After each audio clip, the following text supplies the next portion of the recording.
Rogroom appreciates your recommendation.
I took a night off. If you don't like that, go fuck yourself. Welcome back to the Rogue Room, folks. My name is Abigail Beck. Thank you I don't know for what that continuing was. your membership. Oh, 2 months live is TV. true time does fly. Thank you, Evil, for the tier 1 for 2 months. How you doing? 13, 12, 13, 12, 13, 12. Agreed. How's it going, folks? Where are we? This guy tried to pull a street legal dirt bike up for being on a dirt bike. What do we got in the news? Oh, hello. Fall on with the smudge meme. Hell yes. The smudge Pokemon meme. That's amazing. Thank you so kindly. Welcome in, folks. 1312. Oh my god, you can actually chant 1312? Holy shit. I'm amazed that's not censored, honestly. Anywho, we're gonna be talking stuff. How are you folks going? How's it been? How's whatever? What's going on? My hair's like awful, but you know, get over it. She's telling me it's beautiful. You can't censor numbers. True. 8998. I think that was supposed to be 800. Yeah, there we go. Lost a friend to COVID. Found out yesterday. Oh my god, I'm so sorry. Oh goodness. We've got this new variant we've got to deal with, unfortunately, which doesn't seem terrible, which could be a good thing. There was a story about this. Also, Fox. There you go. Now we got the boobies going in chat as well. In numbers. 8008135. Love having boobies in chat. Can we get some boobies in chat? Yes, we can. I can do it again. I've got 2 chat boxes up. I got one over here on my dashboard. Oh, it's the second of the month. Second stream of the month, which means our little gift sub thing up here at the top of the whatever chat box is available to be claimed if you want to be the top gift gifter. I don't know, whatever. Well, yeah, it's the first stream of the month because I skipped yesterday because I felt like shit. Anyway, so Draco, you watched a debate featuring Shoe on Head. Okay. Let me see. What did you say? She said leftists should be more patriotic. Is that what you said? I don't know. I don't get into the debate thing. I've never really watched debate streams. I'm not really fussed with the idea of being a debate streamer. It seems like a really toxic space. I'm not really fussed with that. Did I update the donor goal? I did, but since you've tipped on coffee, funny thing. So the reason that's higher than usual. Hello, Kez. Roast onions are yummy. I'll have to try them. I don't think I've ever tried roast onions, honestly. Anyway. Yes, I think you've actually just smashed our Melbourne goal, quite frankly, because a big chunk of that came out today from Patreon. So that was good. That was fun. That was nice. Thank you so kindly. Let me check how much the goal is at, and you know what? Fuck it. I might up the goal, because hell, why not? Yeah, let's bump it up a little bit. Let's go crazy. Well, let's go out of this world. You bumped it just over by $2.10. Yeah, fuck it, 300. Let's go.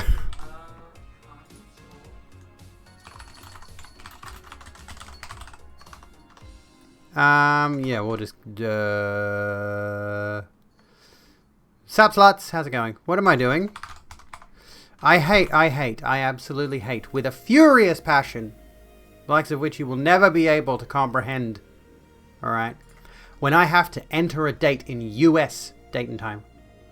What the fuck? What idiot?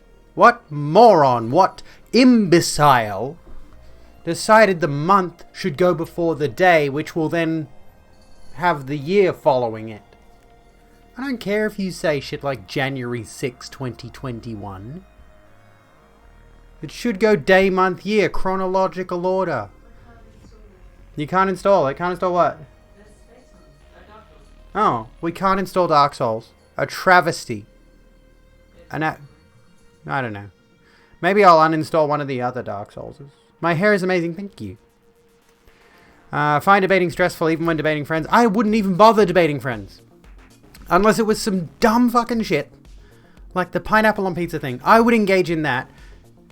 And I don't want to. Don't trust me. I don't want to. I would never want to engage in that debate. But it's probably the only one I would consider Or like some other stupid bullshit like that with my friends.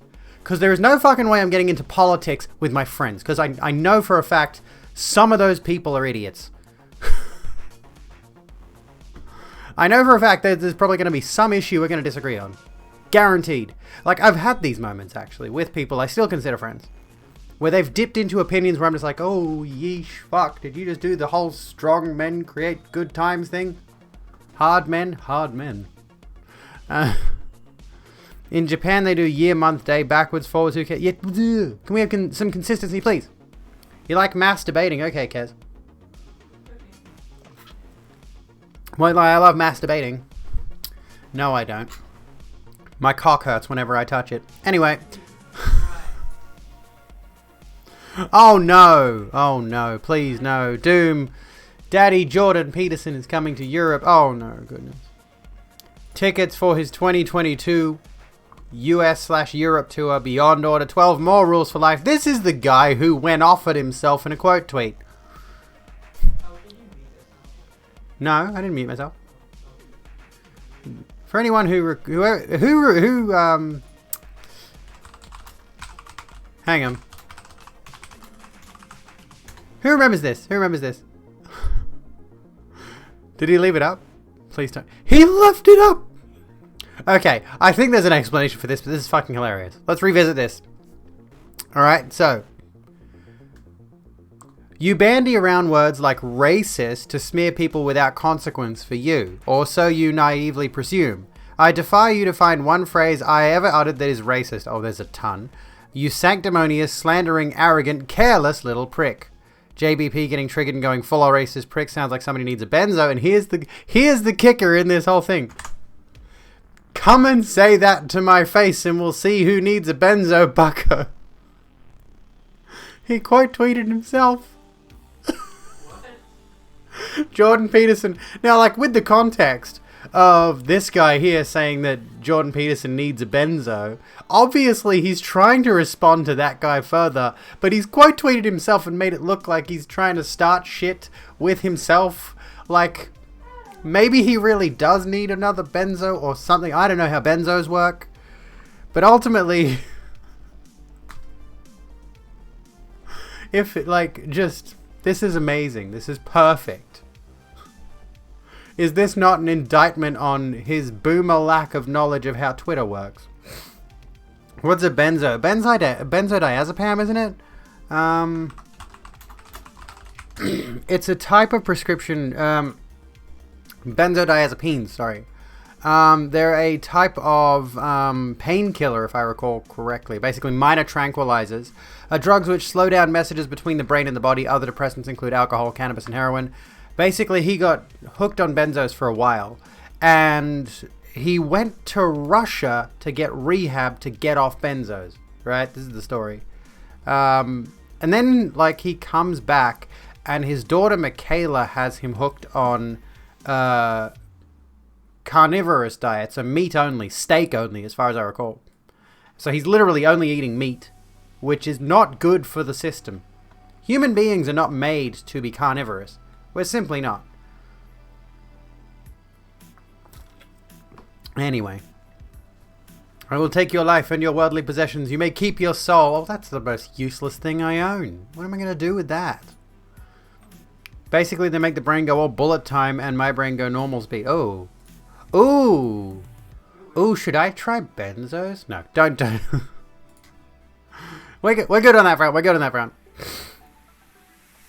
Oh yeah, he didn't go to rehab. He went into an artificially induced coma to ride out the period of physical withdrawal symptoms. Yes, that's correct. Yes, that's right. He wasn't really rehabilitating so much. He was sort of just on a months-long come down or something. I forget how exactly you phrase it. Hello, Necro. How's it going? Think you do carnivore well. You love watermelon too much. Don't get me wrong. Like, there's a lot of people out there who will gleefully eat a steak-only diet, but it's not good for you by any stretch of the imagination. Nor is it generally very affordable. He did a year-long no-fapping. Oh, look at that dough emote. Oh my god, I need it. I should really, like... Well, I say I should sub to my favorite streamers, but despite, you know, having a little bit of money at the moment. I'm still broke. I can't afford more recurring subscriptions to things. Freaking Spotify, man, with their Wrapped. Who got their Spotify Wrapped shit? Us. There you go, Gwendolyn. I think it Doesn't like what? Doesn't like the disc. it's got like just over 3 gigs at 7 and it's clicking. Oh, okay. Okay, apparently the PS5 does not like my PS4 copy of Dark Souls. Well, that's a bit shit. It's alright, I can probably still play it on the PS4. Not that I need to, I can install Dark Souls Remastered on my PC, why would I bother? I'd like to play Dark Souls on everything. Can they just re-release Dark Souls yet again on PS5? That'd be nice. Dark Souls remastered. You are too kind. Forlorn gifting a tier to Doe. There we go. Well, gifting a... That's not really what I meant, but okay. Yeah, thank you, Forlorn, for gifting a sub to Doe. You are now the month's top gifter. Draco, yes? What? Are you going to call me out for how much I play Dark Souls? It's Dark Souls, not Skyrim. What did you expect? True. I mean, they did... Well, they remastered it once. They did Dark Souls, then they did Dark Souls Prepare to Die Edition, and simultaneously, I think they... No. They did Dark Souls Prepare to Die Edition for PC, which was also the simultaneous release of the DLC for consoles. Then later down the track, they'd released Remastered, which is the whole thing, for PC and consoles, which was more modern consoles. So that was neat. See, like, look at this. Hair. Behave. Okay, yo-yo, fine. We will yo-yo. And I'll show you my cute torn shorts. I'm not playing with you. Okay, I mean, he wants to play. He wants to play. Smudge wants to play.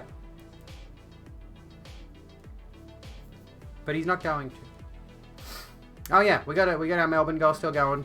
We've bumped up the it's now a spending cost. Let's just do this. Well, no, I don't need to change anything. Why are you jumping at me, dude? Fuck. Yo.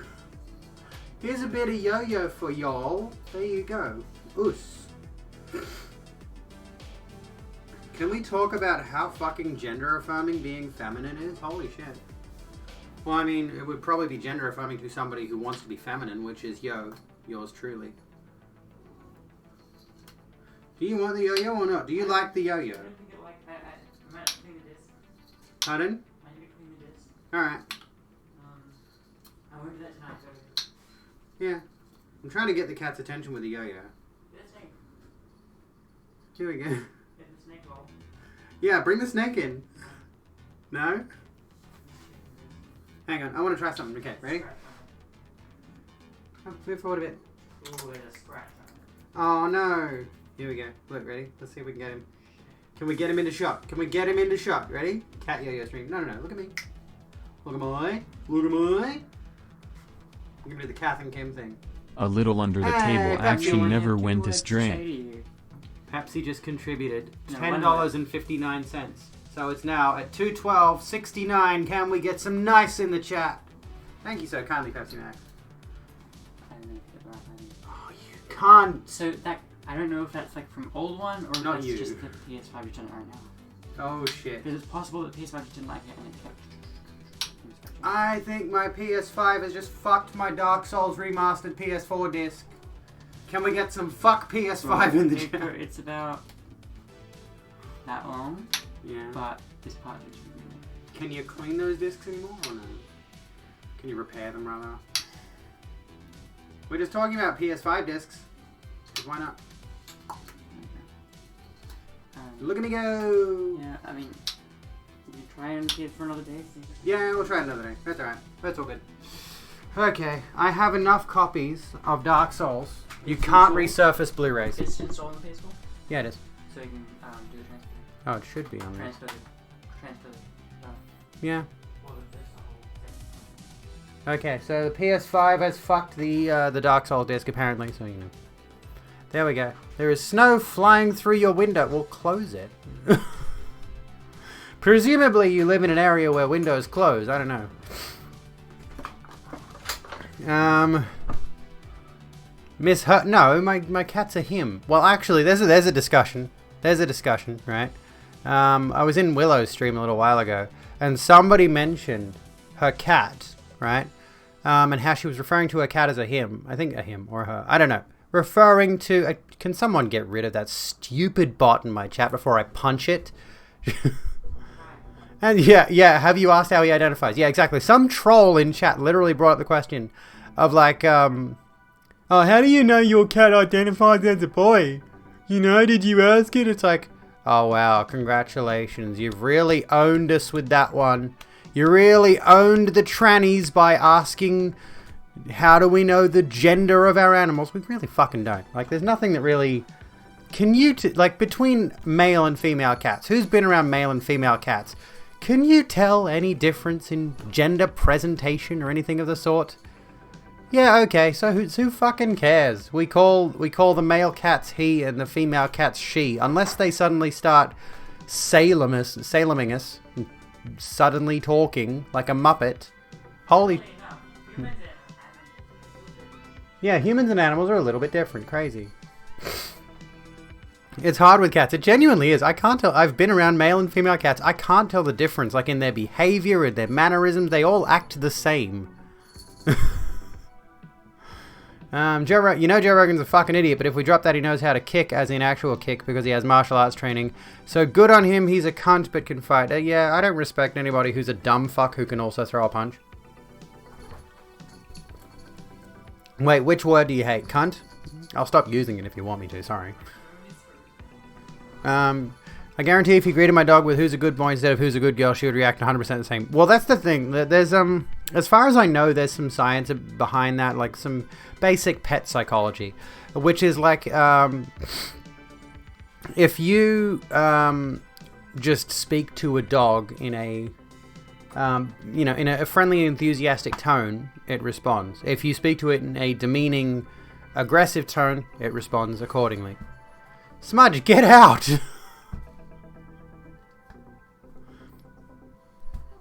I can use the C word. I'm a girl. Wait, wait, is that misogyny? Cock. Can I use the cock word? The T slur. Oh, yeah. True.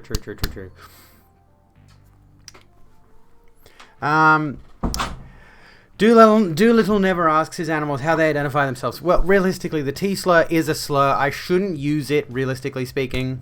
Although I reckon outside of this, like out of respect, I'll stop using it for now. But as a general rule, it's probably not the best idea to use it anyway. Hope someone kicks Rogan in the dick. I don't think that's going to change his mind on anything, but it would be nice to see. Anyway. It's like the B word, you can use it. Nah, it's alright. Well, I mean, that's the thing, right? It's like reclaiming the word as someone who is, excuse me, as someone who is the target of it. Like this, what the fuck's happening in the chat? I don't know. Dogs and tone of voice. This might be good to watch, actually. Cool. Heck yes. Where's my other browser? We've got Benzos over here. Anyway.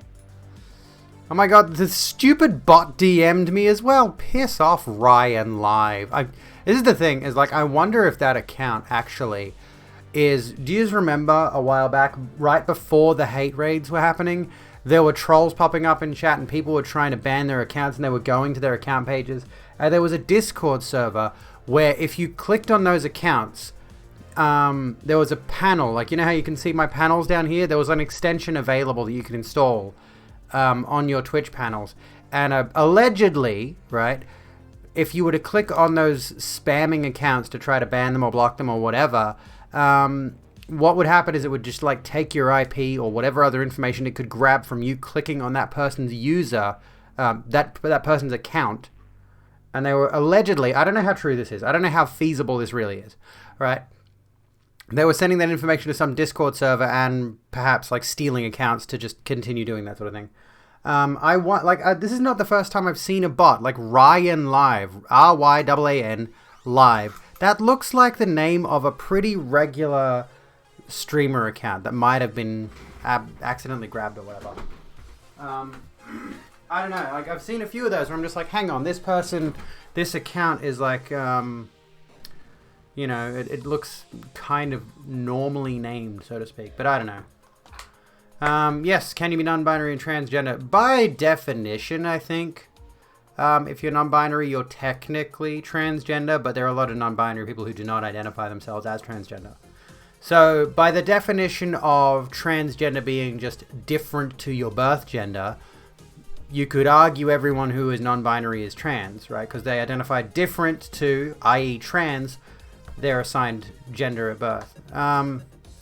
However, there are non-binary people who do not identify as trans because there is also a bit of a social, cultural expectation behind the name trans, right? Behind the title trans. So there are some non-binary folks who are uncomfortable with that definition for themselves, which is, totally fine. You played Bloodborne again today and you fucking sucked. Isn't it great, though? Isn't it wonderful? What about people who were assigned envy at birth? Does that actually happen? I wonder if that actually happens. But like, isn't it good when you go back to a From game and like, you suck at it? You get to relive how bad you are at the game as like a... Sometimes yes, in certain places. It'd be good if they would, if society were to be a little bit more open to the idea of divergent gender identities.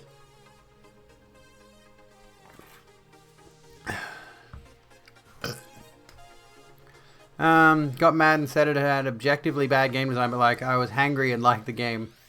I think Bloodborne has objectively good game design. Quite frankly, just like maybe a hot take. I think Bloodborne is my favorite From Software game. I think it's the best game they've done across the board. Like everything Bloodborne does, it does incredibly well. It's not perfect. Like there are other games that have other elements that are better, and I dare say Elden Ring might just top it. But Bloodborne itself, everything is like, let's just say, for example, you were rating things on a 1 to 10 scale. Bloodborne is like an average of 9 across the board in terms of like game design, world design, lore, storytelling, gameplay mechanics. What else is there? Soundtrack, absolutely. Like it's so universally good. The DLC is absolutely groundbreaking. It's your favorite game you'll never play. Yeah, that's a good way to define it. What's divergent gender? I mean anyone who is like different to cis people, basically. But there are people who are like non-binary, people who are agender, people who are other genders. There are various different definitions out there. So you would just lump them like with being trans, I'm just using divergence of gender, like gender divergent people, as a synonym for trans, right? So there are many people out there who are not explicitly one thing or another. They might not be man, woman. They might not consider themselves to be NB or trans either. They might have some other gender identity. You have no gender, but you have an agenda. That's always the way to go. Anyway, not the DLC. That you have to play the DLC. Oh my god. I'm going through it now. I'm stuck on a boss called the Living Failures. And I'm a living failure at it. You're a broke bitch. Well, when you can get it, just do yourself a favor. The DLC's incredible. It's got some really great weapons in it. It's got some really great world design in it. I am very stuck. You know what sucks though? I'm stuck on the worst boss in the DLC. Like the easiest boss.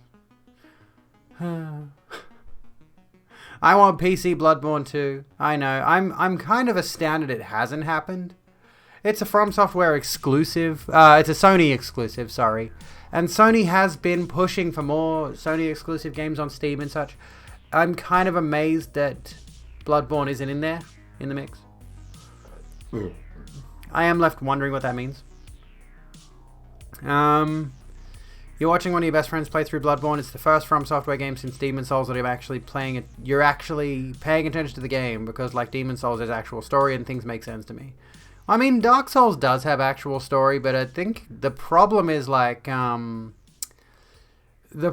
think Bloodborne. I haven't played Demon's Souls yet. I will, and I'll get back to you on this one. Bloodborne, Sekiro, and I'm assuming Elden Ring might have the same sort of deal. We don't know yet. We can't really tell yet with Elden Ring.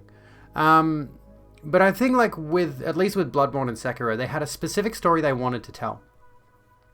And with Dark Souls, they just wanted a basic narrative, which does exist. There is a narrative at play in Dark Souls. But the problem is they just wanted a rough framing device for the rest of the game.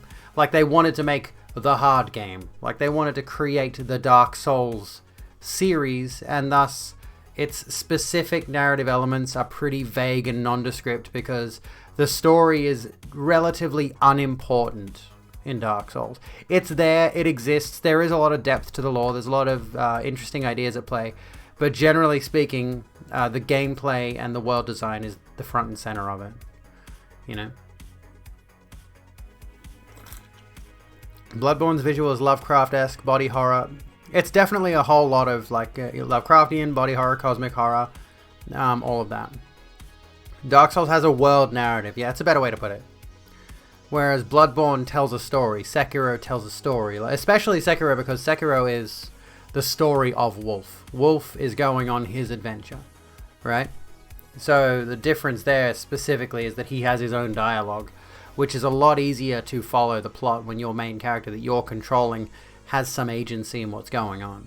Whereas in Dark Souls, and even Bloodborne to an extent, your character doesn't ever say anything. But your character, I suppose, like, one of the things that makes Dark Souls perhaps difficult to relate to on the story front, and this is a point in its favor in my perspective, but maybe not to other people, is that Dark Souls' world exists despite the player. You're just a creature that exists in the universe. You're just a thing that's placed there to do the same thing as a number of other creatures that have fucked up and failed along the way. Whereas Bloodborne and, well, Sekiro specifically is a particular character's story. Bloodborne is less so. Wolf goes on a story. Me, a wolf furry, go on. You're into the Dark Pictures anthology? It's going to be 8 games total. Jesus. I knew they've just released the 3rd one, I think it was. They had, what, Little Hope. That's the only one that I can think of the name of. Oh, Man of Medan, Little Hope. And what else was there? I know of those games. I've seen people play them. In Bloodborne, you're still individually important. People remember you and such. Yeah, exactly. You play a role in the world of Bloodborne. Like, your character feels like they belong in that universe. Which is different. If I could name the next Dark Souls type game, well, Elden Ring. I'd call it Elden Ring. I can't wait. We're only, 3 months out? What is it? February 24, 2022. Can't wait. Mega keen. We're just shy of 3 months away from Elden Ring. Get keen. I'm going to try to play a little bit of it on stream at least. Bloodborne's endings are cool. If you fuck it up, you just play through the dream again as a different hunter and you can visit your past player's grave. Yeah, true. I feel like if it's given the opportunity to make a game that was horror/action and was extremely fucked up, you'd make something that'd get banned immediately. I mean, that's happened. What was that game where, I forget what it's called. There were a few games, actually. There were a few where they specifically focused on hyper-realistic, grim violence, and they got banned for that depiction of violence, especially with regards to, like, sexual violence was involved in that. I'm trying to move my foot, which is stuck under my leg. There we go. Started playing Minecraft again, and they made a huge change recently. The height and depth is massively increased. Yes, you can go to negative levels. I know. I've seen that. I haven't had a chance to fully go through it yet, but I've seen a bit of it. Looks pretty good. Like, the fact that they are going really deep with their caves and making huge, expansive, cavernous systems is a huge improvement on the game, honestly. Sekiro is precious. You played it to help get over one of your best friends abandoning me. Aww. Sekiro is a good game, honestly. It's a genuinely amazing game. You are too kind. Nico Cheetah, thank you so kindly for gifting a sub to Tago. How are you doing? You don't like game violence, so they aren't your games, but you do like Sekiro visuals. Yeah, Sekiro is visually stunning. Expand my cabin, Zuwu. How's it going, Cass? Like, I can understand, like, with in-game violence, it's interesting. It depends on the depiction of the violence. What kind of violence are you experiencing in the game, and what kind of effect is the, what is the intended effect on the player is an important thing to consider, in my opinion. You know? Like, I feel as though the violence in games like Dark Souls and Bloodborne and Sekiro and all that serves a function mechanically. it's brutal, but it's not like squickish, if that makes sense. It's not like a squeamish kind of violence designed to make you uncomfortable. At its core, From Software games are about the player struggling and then gaining power through that struggle, I think, is the important takeaway. Whereas you could play a game like The Evil Within, right, which is not like it is a violent game, like you do have some agency over that violence, but say the violence in a game like The Evil Within or any other similar horror game with gruesome visuals, the intent there is more to create that setting of unease. The gore and the violence is designed to make you uncomfortable, right? It's designed to give you that visceral response of like, oh shit, and like your heart skips a beat and your stomach sinks. Which is interesting when you look at something like Doom. You know, like Doom has got, again, the brutal hyper-violence. And it's got tons of gore. Doom Eternal has that system where you're blowing chunks off the enemies, and you'd think that'd be pretty squickish, right? You'd look at it and you think, that's pretty grotesque that I'm doing this, but because you are in the driver's seat making that happen, Cranch is disgusting. Gifted a tier 1 to Cass. Thank you so kindly. We are 1 sub gift or 100 bits away from Hype Train. Can we do it? Do you reckon? I was going to get to COD, Cosmic, yes. But like in Doom, again, you're in the driver's seat. You're controlling the hyper-violence, the gory, gruesome, brutal violence.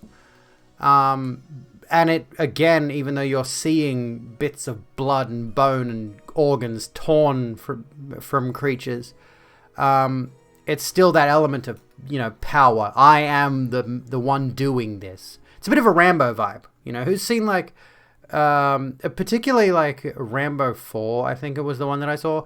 There's a lot of really disgusting violence in it. Like there's one scene where he stabs a guy in the gut and like yanks this big machete out, and the guy just splits in half, and it's so gory, it's so gruesome. But that's like power violence. It's designed to give you that feeling of like this main character, not game, Rambo 4 the movie. There we go, the Hype Train. Thank you, Anonymous Gifter, for gifting a sub to Majos. Thank you so much. I'm using like various examples. So like you can have that ultra gory violence, which is generally speaking, if you see someone who's had their guts ripped out, you know, you're gonna have a squickish reaction to it, a squeamish reaction to it. But if you're the one in control of it in like a video game setting, you get this like sensation of power. It's weird. And then, yes, again, to come back to Call of Duty, like the thing that I quite squickish is it is a word, I think. It's meant to be like bleh, gross, yuck, ew, ick. To come back to COD, yes, like the violence in Call of Duty is actually interesting. Specifically for what you've said, Cosmic. Basic. Holy shit. Thank you for the 100 basic. Level 2. Let's go. Let's fucking go. There is squeamish. Squeamish and ick, yeah. It's a thing. I'm gonna make it a thing. I don't care. I don't give a shit. I'll make words up. I'll be Shakespeare up in this bitch. But yeah, particularly the violence in games where... And this is especially true of this kind of shit. Hang on. I really hate this, right? So... hang on, there's two things here.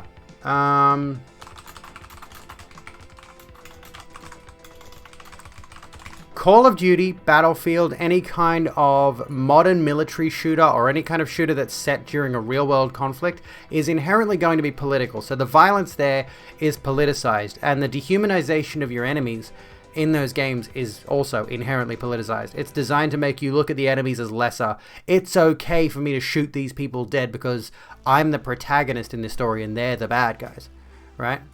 And then we've got shit like this. Will Battlefield 2042 be apolitical? 6 Days in Fallujah, not trying to make a political commentary. I don't know if any of the devs behind these games, yeah, and like this is a more apt description. Battlefield 2042 dev says climate apocalypse is for gameplay reasons, not social commentary. And I just think it's heinously irresponsible to create these horrifically violent games set in real world or hypothetical real world conflicts. Like Battlefield 2042 is 20 years in the future, right? It's a hypothetical future. And it's irresponsible for them to put that content out there to a major, massive mainstream audience and then say, it's not political, we're not actually politicizing any of this. It's like, I think that's sending a horrendous message to a huge number of people. And whether you like it or not, people are definitely going to be taking in that messaging. An army brat, that is literally the same tactic the army uses to train you to not hesitate in war. Yeah, as an army brat. Yeah, exactly. And like there was a game released a long time ago now. How is life? Life is good. Life is fun. Exactly, Baroness. Nothing is apolitical. We're still on that hype train. Monster. Yeah, it's the trans drink. Lying about war crimes is apolitical. You know, don't worry, folks. You know, you might be committing war crimes in Call of Duty Cold War, but your war criminal can be non-binary. It's fantastic. They literally just amp up the racism to do it. They really do. They really do. Who remembers? Who remembers? Was it this one? Yeah. Here's a video. Is it this one? There's a game. Who remembers the Call of Juarez series? It was like a Western series, right? And then at some point, like this is a like third-person shooter series set in the wild, wild west. Prince, thank you so kindly for the head pats. Ooh woo. And then for some reason they did a modern day Call of Juarez called The Cartel. And the protagonist was one of the most flagrantly racist characters you could ever play in a video game. Routinely mowing down hordes of people of color who were done up as like the most stereotypical gangsters you could possibly do. And just calling them every dehumanizing thing under the sun. It was horrific. Right? It was really fucking bad. I don't know how this game ever got released. Yeah, it uniformly and categorically got destroyed by every critic on the planet. They were just like, listen, here's my review. This game is a racist piece of shit. Don't play it. And then I think the franchise died. Anyway. Thank you for giving a heck, by the way, Phoebe. Bought the Army Training Grounds game when I first started playing on my PS4, and they throw a shit ton of ads in the game as you're waiting for the game to load. Well, that's not surprising, honestly.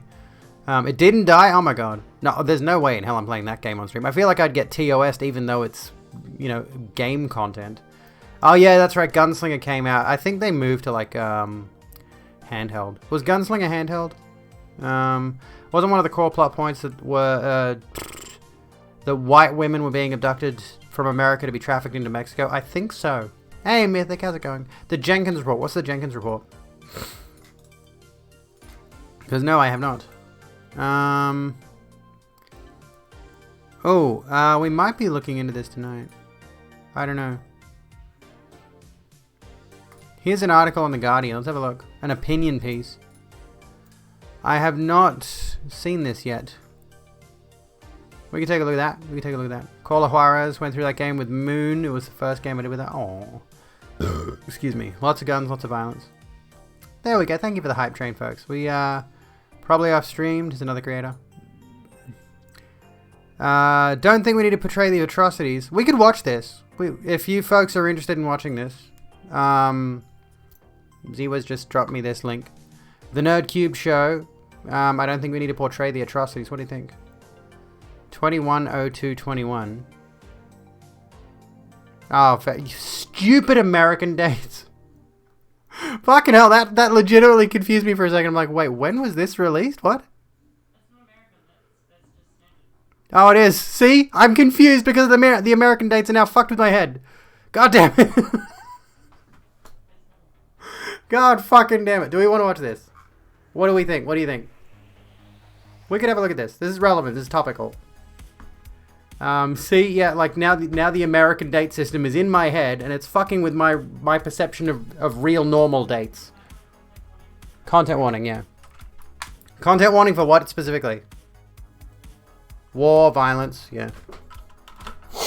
We'll do that. I love the 21st month. Lousy smart weather. The superior number system has taken root. How dare it? Okay, let's see.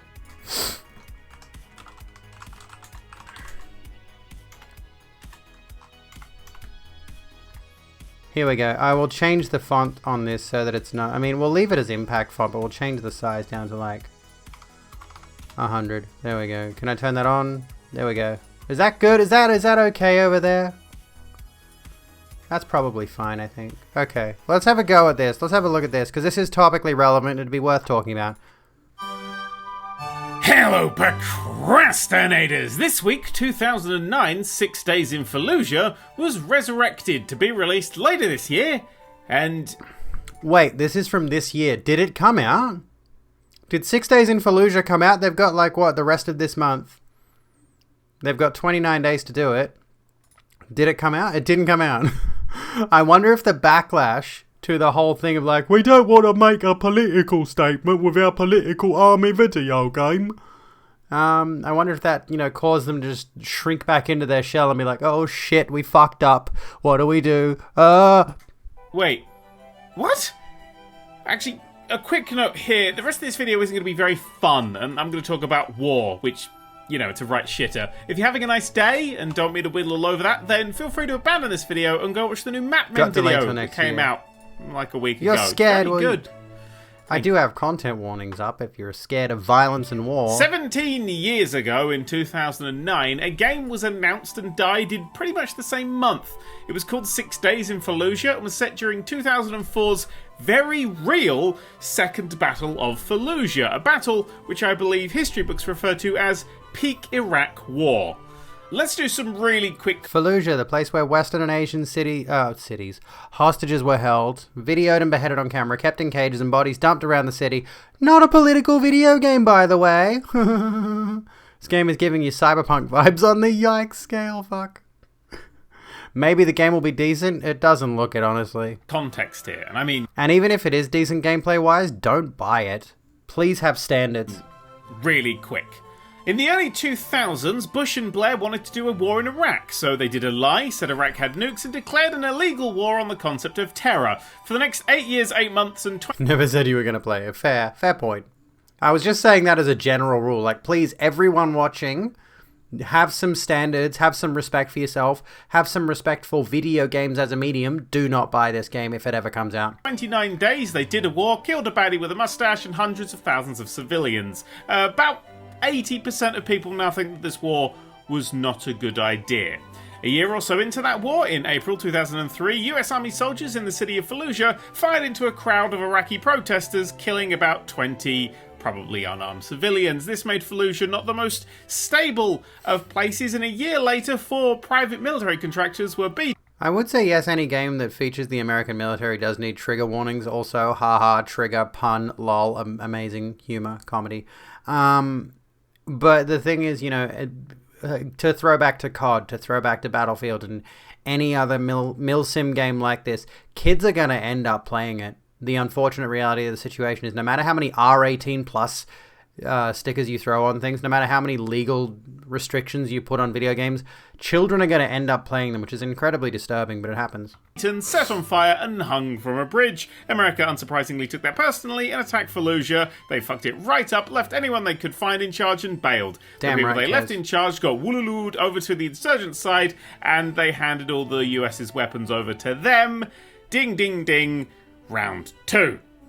The second Battle of Fallujah was a fucking bloodbath. The US sent 10 times the troops as before and decided to get the job done by any means necessary. 100 coalition troops died alongside around 1,500 insurgents, and the Red Cross estimates about 800 civilians too. So far, so bad. Here's a fun fact for you, stretching the idea of fun to include the sort of thing that Miss Trunchbull thinks about before she goes to sleep. Okay, I just need to interject for a second about the 13-year-old playing the PS2 GTA games. I did play San Andreas when I was around the age of 13, 14. I shouldn't have been. First time I ever heard a swear word in a video game outside of Vice City, which had the word shit a few times in it, which is really not much. But, the first time I heard the word fuck in a video game blew my fucking mind.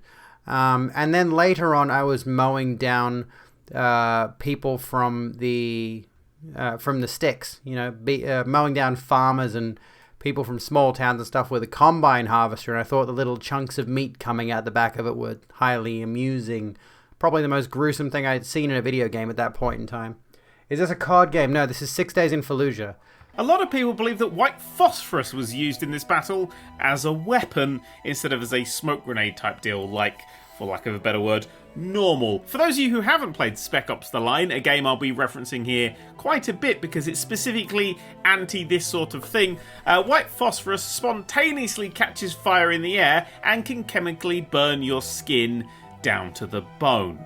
Yes. That Mapmen video looking real good right about now, huh? The debate on whether or not white phosphorus was used as a weapon has ranged for about 15 years, which is odd because the US military admitted I do need to play Spec Ops The Line at some point. I honestly want to. they did just 1 year after the battle. A spokesperson for the US military has admitted that soldiers used white phosphorus as an incendiary weapon while trying to flush out insurgents in the northern Iraqi city of Fallujah last year. I'm trying to figure out what the fucking justification for this is, but then I realized this is how war is all of the time. Extra fun fact. British law prohibits British forces from being present in a theatre. Actually, I was probably 15 when I played San Andreas. San Andreas came out in 2004? Yeah. In which phosphorus is used as an anti-personnel weapon, whether or not the targets are military personnel. But no, finding hostage prisons and heads in fridges is not political at all.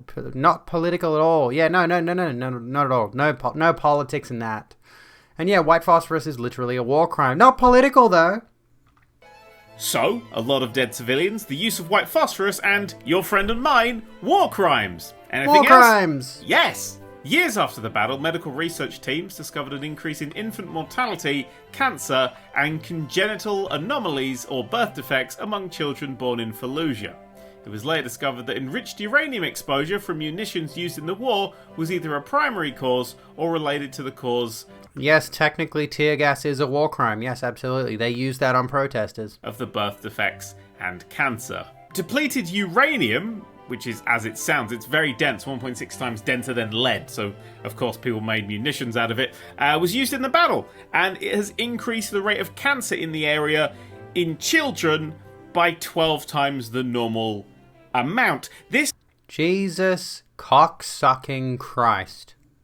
battle really highlights the fuck-tastrophe that was the war in Iraq, especially highlighting that it wasn't exactly above board. The then United States Secretary General Kofi Annan said this at the time. Yes, absolutely agree, Cosmic. What they're trying to say is, yeah, we're not disrupting the status quo with our video game interpretation of a serious political conflict. I mean, which is literally any violent conflict, period, right?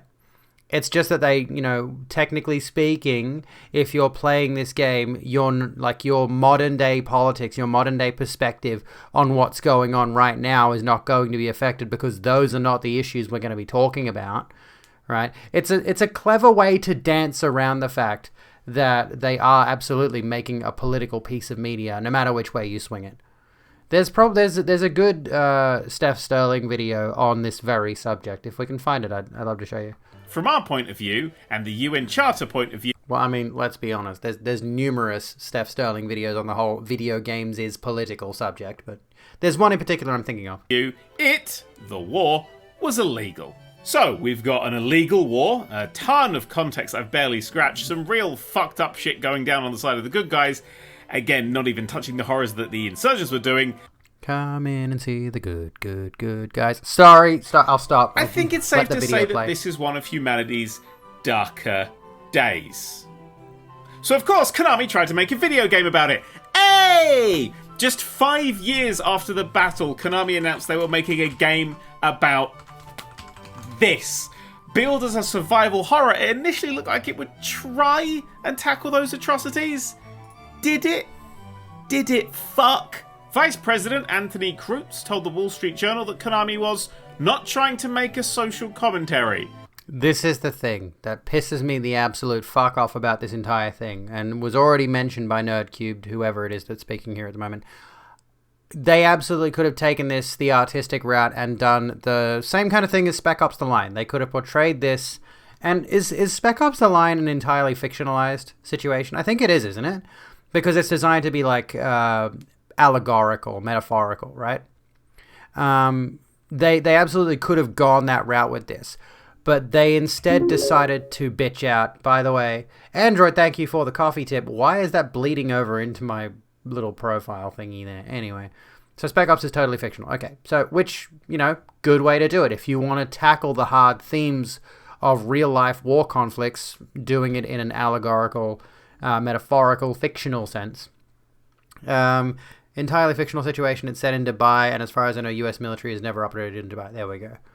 And yet, this is the thing, is they could have taken this scenario here and depicted the events as they are and made a very good, commentary on the situation. But instead they decided to bitch out and go, let's make a fun video game. We're not pro-war, he added. We're not trying to make people feel uncomfortable. We just want to bring a compelling entertainment experience. They could have done this, they could have literally just turned this into a sci-fi shooter. Honestly. But instead, they decided to make a shooter based on a real-world conflict that actually happened and was horrific, actually. At the end of the day, it's just a game. It's just a game. First, way to belittle the medium you work in, you absolute fucking bellend. Spec Ops showed what just a game could do 3 Here's Spec years Ops. later when it came to having a conversation about war and intervention.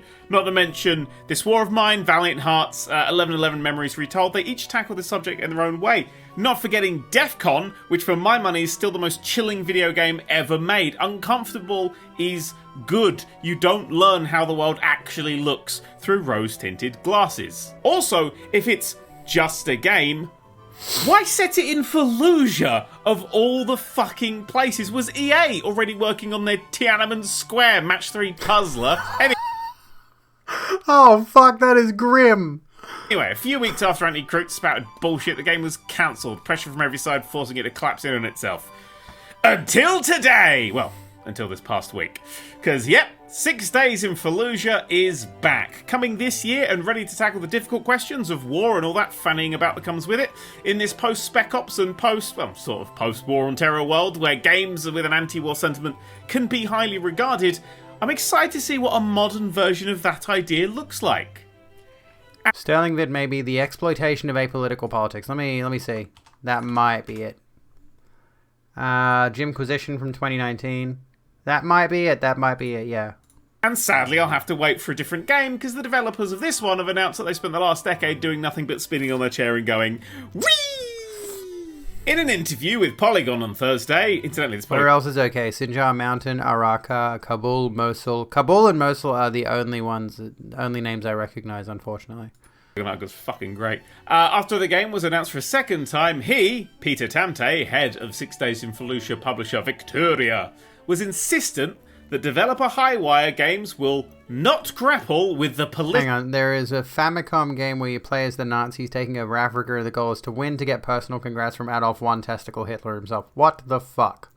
political machinations that led to the titular conflict. Instead, their first-person shooter will try and engender empathy for American troops in the field for their work destroying the insurgents that dug in throughout Fallujah and for the civilians trapped in between. Ah, yes. Empathy for the American troops in the Battle of Fallujah. I'm excited for the sequel where he'll ask how to squeeze out tears for Cat Bin Lady, ignoring the entire cat in the bin business. I understand the idea, going house to house, having to be prepared for ambushes and traps like it was a fucking Saw film. That sounds terrifying. I wouldn't even wish that on Piers Morgan. But without context, without the politics, barging through doors and hoping nothing goes wrong, that's just Takeshi's Castle. Anyway, what does old Tamte have to say about the use of white phosphorus? There are things that divide us, and including those really divisive things, I think, distracts people from the human stories that we can all identify with.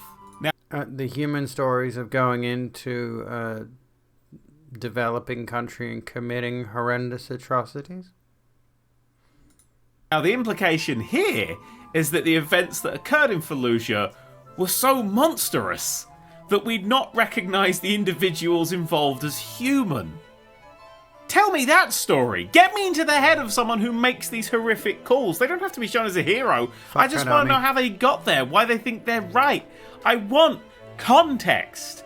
Now, he reworded this for a different interview and I think made it much, much worse. I don't think that we need to portray the atrocities in order for people to understand the human cost. We can do that without the atrocities. Oh, fucking course you can do that without the atrocities.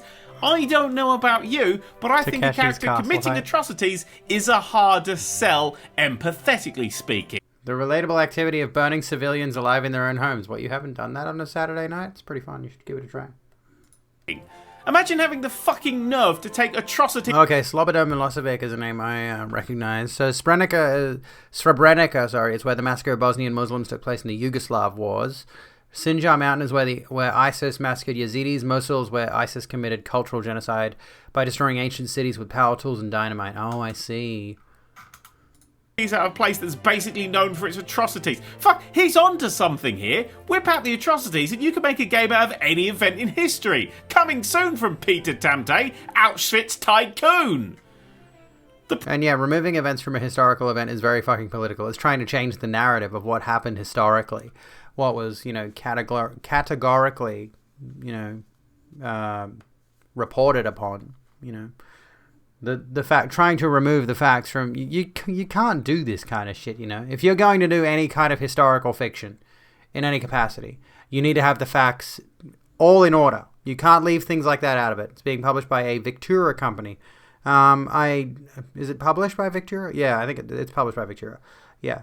Problem Tamte is having is that the atrocities are on the side he's portraying as sympathetic. Is he going to get rid of all the atrocities from the other side too? No, because that's not his narrative. There were good guys who didn't do atrocities and the bad guys who did. There were good guys who did no further questions. The reality is that I tried to bring up my dashboard over here. Hang on. Let me just do this really quickly. I wanted to bring up my stream manager, but it was playing my most stream people are with not full aware of volume the battle on for tab. Fallujah, Tamte continued. There we go. And so by talking I wanna about this check battle in something. a game, we are helping people remember the sacrifice of some very specific people. Yeah, but you're not though, are you? You're not. You're whitewashing over a hideous historical event where hardly anybody was in the fucking right. By recreating this time in history and erasing its context, political or otherwise, you are at best betraying history and at worst, rewriting it. I wondered for a long time before writing this. Am I allowed to have a whinge about... I mean, I get that you need some kind of visual indication of what's going on. Am I allowed to have a bit of a bitch about the fact that we're seeing the same footage over and over and over and over and over again? Why would you that's try a common and sell one of the technique, US's and the UK's worst modern battles as a woo, go us kind of game? But that's why, isn't it? Because it was so fucking bad. If you can ignore context, and that's a big if, of course you can tell a hero story about this. Of course you can have that one brave soldier who risks their life to save some civilians shortly before their dad presumably gets turned around at the city limits, mum's flesh is burnt to the fucking bone, and little Timmy dies of leukemia before he's 20. You can admit it yourself, Tamte, that most people are not aware of the battle. Seems ripe for recontextualizing to me. Almost all of the outrage I've heard are from people who are not in Fallujah.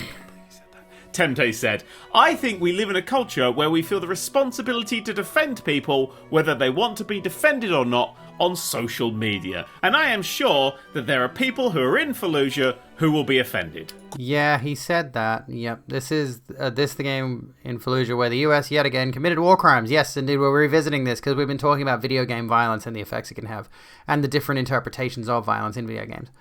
I've heard of Behind the Bastards. I've listened to a bit of it once. Christ. I mean, if there was ever a catchphrase for America's last few decades of war, it would be whether they wanted to be defended or not.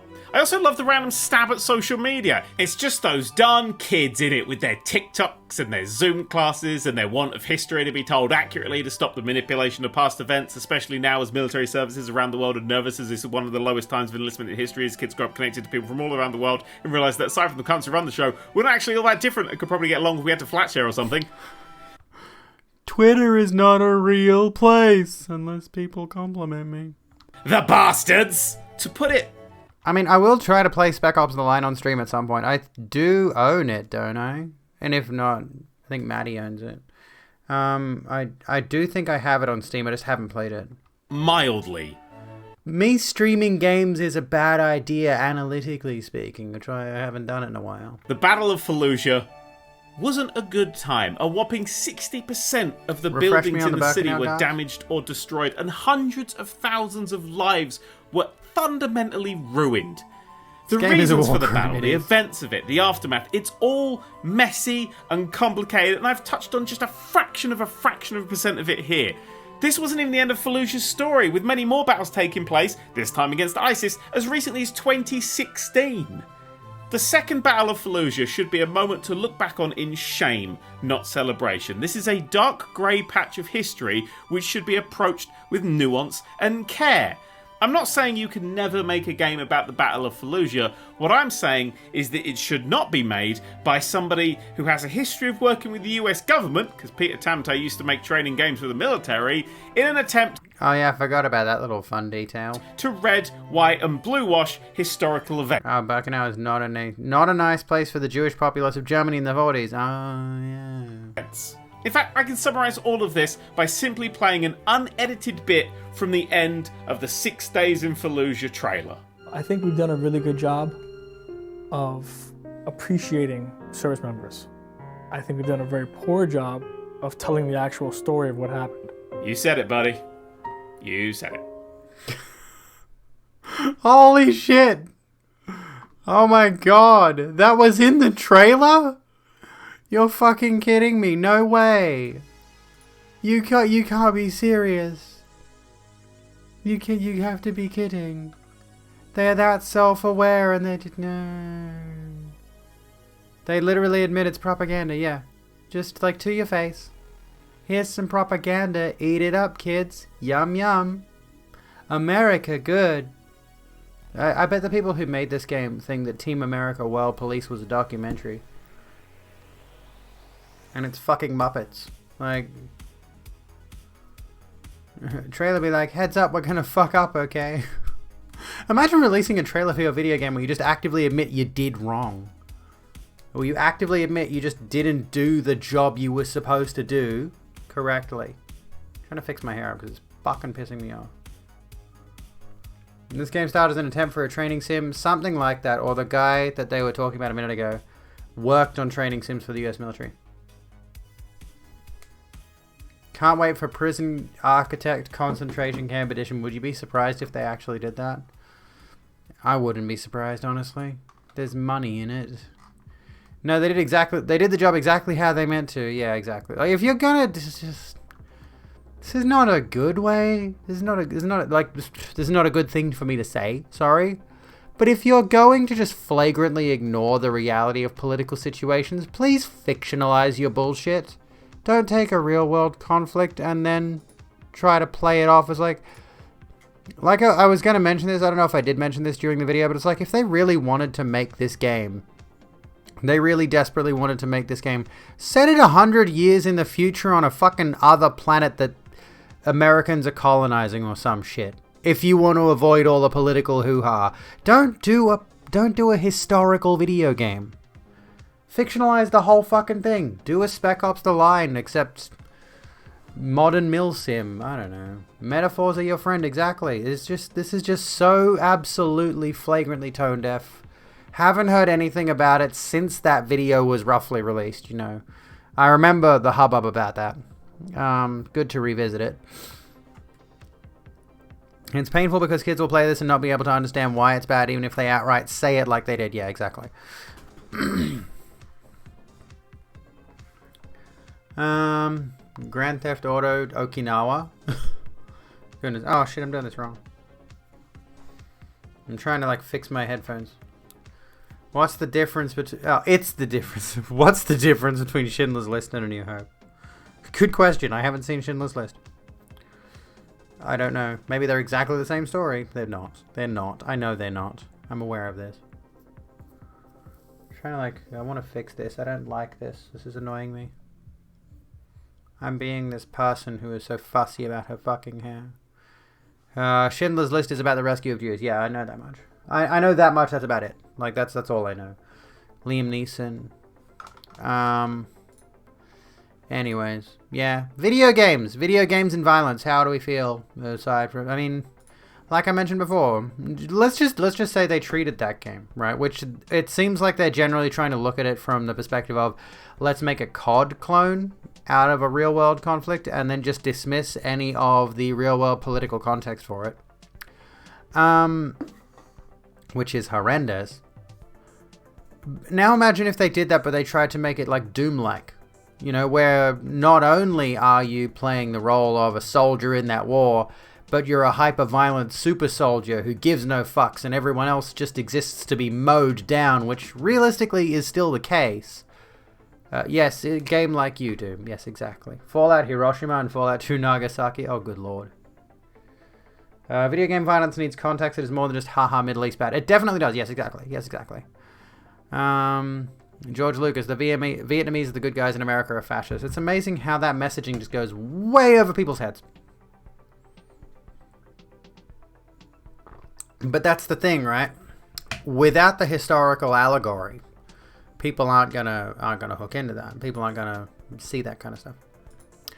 Fallout 3, we just had to arrest your Japanese neighbors. All right, let's take a look. Let's take a look at something else, because we've sort of covered the whole video game violence thingamajig. Fallout literally makes the USA detestable, aside from the third. I didn't play enough of the third to have any. I mean, I haven't played enough of any of them to really understand, like, the context of what's going on. Anywho, at some stage maybe I should, but that would require me to actually sit down and give myself the time to play a video game for more than an hour. Let's have a look at this. The Jenkins Review has 28 recommendations to fix Parliament's toxic culture. Will our leaders listen? In the wake of Brittany Higgins' shocking allegations about being raped in the minister's office... Oh, let's get rid of this for a moment, yeah. In a minister's office by a colleague, Prime Minister Scott Morrison initiated multiple inquiries. Should I say inquiries or inquiries? I don't know. Arguably the most significant was the independent review into parliamentary workplaces headed up by Sex Discrimination Commissioner Kate Jenkins and supported by Labour and the Crossbench. The review has been underway since March, speaking to current and former MPs and employees at Parliament House and its associated workplaces, such as electorate offices and the press gallery. On Tuesday, the 450-page report set the standard was released. Inquiries? That sounds wrong. No. As Jenkins observed, Parliament House should be something Australians look to with pride. Okay. Okie dokie. This report represents a... Fuck off. A wholesale change strategy and calls for leadership and accountability across a diverse parliamentary ecosystem. Inquiry. I like inquiry, yes. You're memeing because queer. Inquiries. Didn't know that it was an allegory for Vietnam until now. You're terrible at getting metaphors and don't usually understand them and rely on someone you know you can trust to explain them to. I mean, without the historical understanding, without the historical context and the media literacy to understand the messaging being put forward there, particularly with Return of the Jedi, I think, it would definitely skip a lot of people. Which is why you get situations where the very obviously not just like America, like overbearing American imperialism, American exceptionalism kind of side of things with regards to the empire, but also, you know, the blatantly obvious Nazi Germany comparisons of the Galactic Empire in Star Wars. You get people who become mega fans of characters like Palpatine, Vader, the Stormtroopers, and all that. It's like, yeah, they're the bad guys, but they're also designed to be cool and appealing and sell toys. And then you realize the messaging behind those, and you're like, oh shit, this person has a statue of fake Hitler on their desk or something. You know, which is kind of terrifying. Anyway, most people would know Hitler bad, though. Bad guys that make you think, are we the baddies? Yeah. This report represents a wholesale change strategy and calls for leadership and accountability across a diverse parliamentary ecosystem, quote unquote. This new roadmap is grounded in the testimony and experiences of more than 1,700 contributors, including 147 former and current parliamentarians. What did the report find? The report included a survey of current parliamentarians and people currently working at Parliament House, such as staffers, journalists, and public servants. More than 900 people responded. It found that more than 37%, of people currently in parliamentary workplaces have personally experienced bullying in a parliamentary workplace. As one interviewee noted, frequently, like at least every week, the advice was to go and cry in the toilet so nobody can see you because that's what it's like up here. Can we get some oofs in chat? It also found 33% of people currently in parliamentary workplaces have personally experienced sexual harassment in a parliamentary workplace. As one interviewee reported, aspiring male politicians who thought nothing of, in one case, picking you up, kissing you on the lips, lifting you up, touching you, pats on the bottom, comments about appearance, you know, the usual. The usual? The fucking usual? That's the wrong camera. Hello? The fucking the usual? The usual? Christ on a cock. The point I make with that was the culture allowed it, encouraged it. The usual! The report notes a devastating impact on people as a result of these experiences. This included an impact on their mental and physical health, confidence, and ability to do their job, as well as their future career. These experiences also caused significant distress and shame. The drivers behind this behavior. A critical part of the report looks at the drivers which contribute to misconduct in parliamentary workplaces. Participants also described risk factors which interact with these drivers to endanger their workplaces. The drivers include power imbalances, where participants described a focus on the pursuit and exercise of power, as well as insecure employment and high levels of power and discretion in relation to employment. Gender inequality, including a lack of women in senior roles. Lack of accountability, including limited recourse for those who experience misconduct. Entitlement and exclusion, or a male stale and pale monopoly on power in the building. Male stale and pale. Let's keep that. Let's maintain that. That's a good phrase. Male, stale, and pale. That just describes our society. The risk factors include unclear standards of behavior leading to confusion about the standards that apply, a leadership deficit such as prioritization of political gain over people management, workplace dynamics, a win-at-all-costs and high-pressure and high-stakes environment, social conditions of work including significant alcohol use and a work-hard, play-hard culture, employment structures and systems such as a lack of transparent and merit-based recruitment. Recommendations. There are 28 recommendations in the report. They include a statement of acknowledgement from parliamentary leaders, including people's experiences of bullying, sexual harassment, and sexual assault in parliamentary workplaces, targets to increase gender balance among parliamentarians, and a new Office of Parliament Staffing and Culture. The report also wants to see the professionalisation of management practices for parliamentary staff and a code of conduct for parliamentarians and their staff. An independent commission would enforce these standards. The report also calls for new parliamentary health and wellbeing service.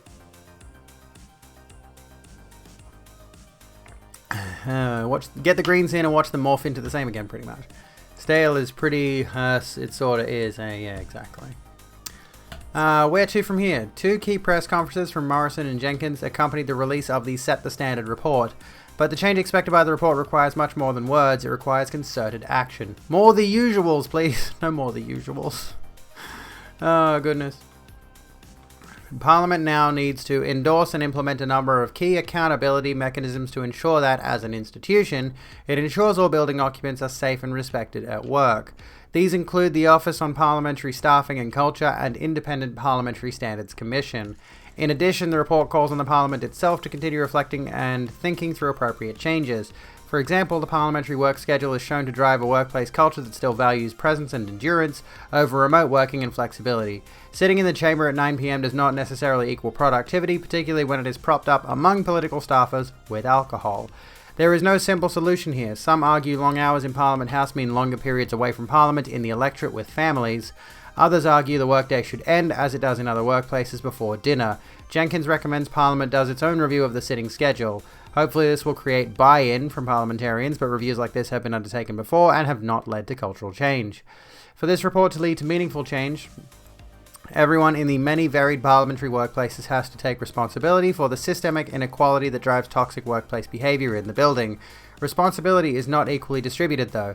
Morrison may call for a bipartisan approach, but he currently leads the government responsible for instigating the inquiry and implementing its recommendations. His challenge will be in convincing the electorate he means it when he says he wants to fix this very, very serious problem. There we go. So that's the Jenkins review, the Jenkins report, whatever you want to call it. 28 recommendations to fix Parliament's toxic culture. What do we think?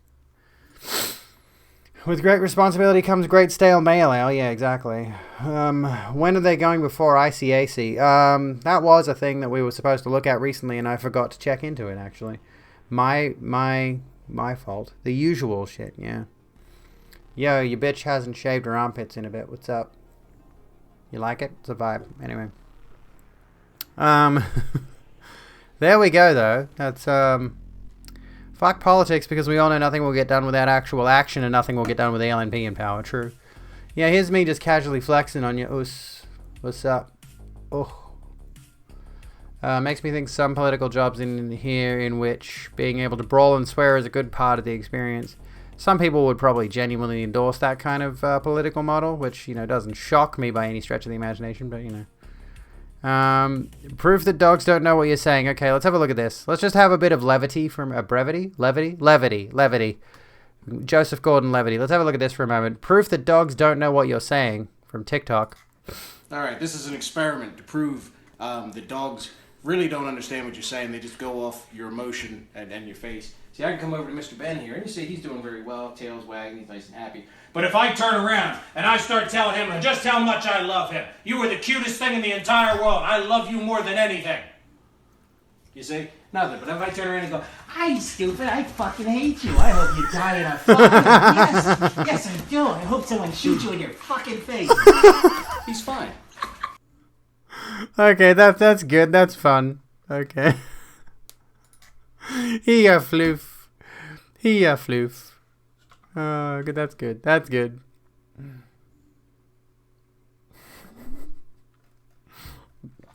It is quite fucked, but it is also true. It's the dogs just literally go off how you sound, basically.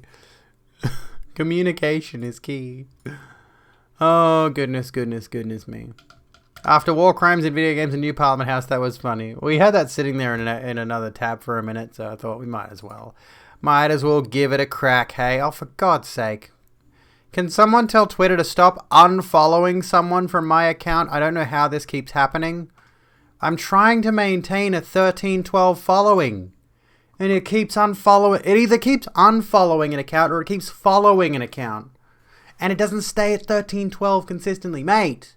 You're fucking me here. Stop it. Anyway, think dogs can understand a few words like walk and such. Yeah, that's true. They can definitely understand certain phrases if they are trained to do so. But still, you know. Accounts that no longer exist. Yeah, I bet like what's happening is people are deactivating their accounts and then reactivating them a few days later. Yeah. It's a pain in the ass. Can people just keep their accounts, please? Might be an Easter egg in Twitter's code. No, I think it's just the accounts deactivating and reactivating. Communicate with the inside of my... Don't be a psycho near dogs. Yeah, maybe the dog just doesn't speak English. What's interesting is like here's a fun little anecdote, because you know I'm a person that used to be a man and I hate that fact, but I think I've told this story before. I was introduced to the dog of a friend, and the friend has so many dogs. Please stop getting so many dogs.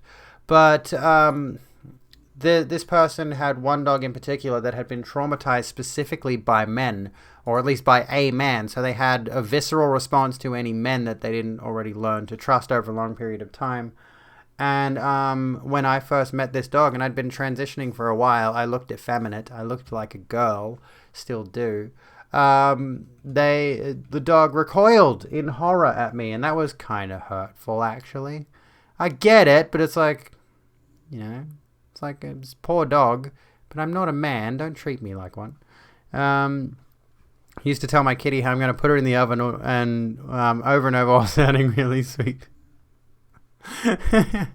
On the subject of pets, let's stick with the subject of pets. My friend's cat Cheesecake is just the sweetest fucking cat in the world that I've ever met.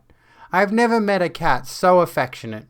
She will just love you from the moment she meets you, and she will cuddle up to you and just give you all the attention because she craves your attention. She wants you to notice her all of the time. She's just wonderful, this cat. Some dogs with no history of abuse dislike people with deeper voices. Yeah, that could be it too. It could also have been maybe pheromones.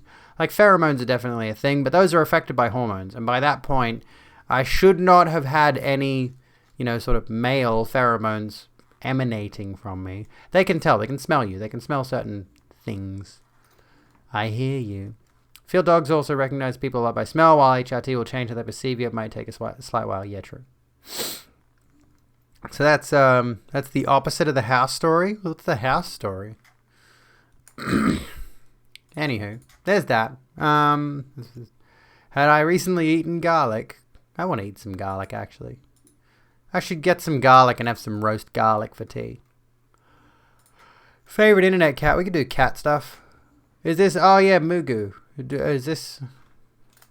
I think I remember this cat. I think I've seen this cat before. Oh, God, 2009. Is this cat... Oh, yeah, Maru. Sorry, Maru. The channel's called Mugu Mogu. The cat's called Maru. Is Maru still going? Maru still kicking around? Let's have a look. All you know is that I only know that I'm trans. You only know that I'm trans because I mention it so much. Yeah, true. I am literally the stereotype of the queer person that never shuts the fuck up about it. I am the trans person shoving it down your throat. Is there supposed to be audio? There's literally no audio. What happened to my cat ears? My Diva headset? I don't have that anymore. Oh, I do. I do have it. I don't use it. You know I'm trans because of lighting. Come on my show and shove it down more throats. I could if you want. Issue is mainly just scheduling. You know, if we find the right... this is when YouTube had no audio. 2009? They had audio in 2009. Surely. Wait, really? You're kidding. No, wait. Seriously? No way. Fuck off. You're kidding. Okay. Just watch the cat with no audio. Copyright claim. Oh, true. They probably were using copyright music back then. And this is back before like they had the whole DMCA thing like Twitch has got now. Where, you know, they could probably get away with copyright music. Like I remember when I watched a Filthy Frank video. Do you remember Filthy Frank? Is the Filthy Frank channel still up? I think it is. And he had one clip of him skateboarding around a corner to like Wake Me Up Inside by Evanescence. It's like you can't get away with that these days. You can't do that now. It's not allowed. Ear peeking. I'm pretty. Thank you, Plup. Thank you so much. Let's keep watching cat. Let's watch cat video. Scottish folds are cute. We got Smudge some new toys today. We got Smudge a nice, like, dangly snake thing. Oh, here we go. We got some audio. Your Hey! gift to our patronage is most Between appreciated, two rocks. friend. Thank you for giving... You can use Joji music, you can. Thank you for gifting subs to Middle-earth Marxist, Asdalen, Cosmic Anemone, Ruby Sandwich, and Maria Hall. I meant to say Mario Hall. Maria Hall. Thank you so much. And now you get a timeout. Okay. There you go. Oh, hang on. The user you were trying to time out doesn't exist. Yeah, that didn't work, did it?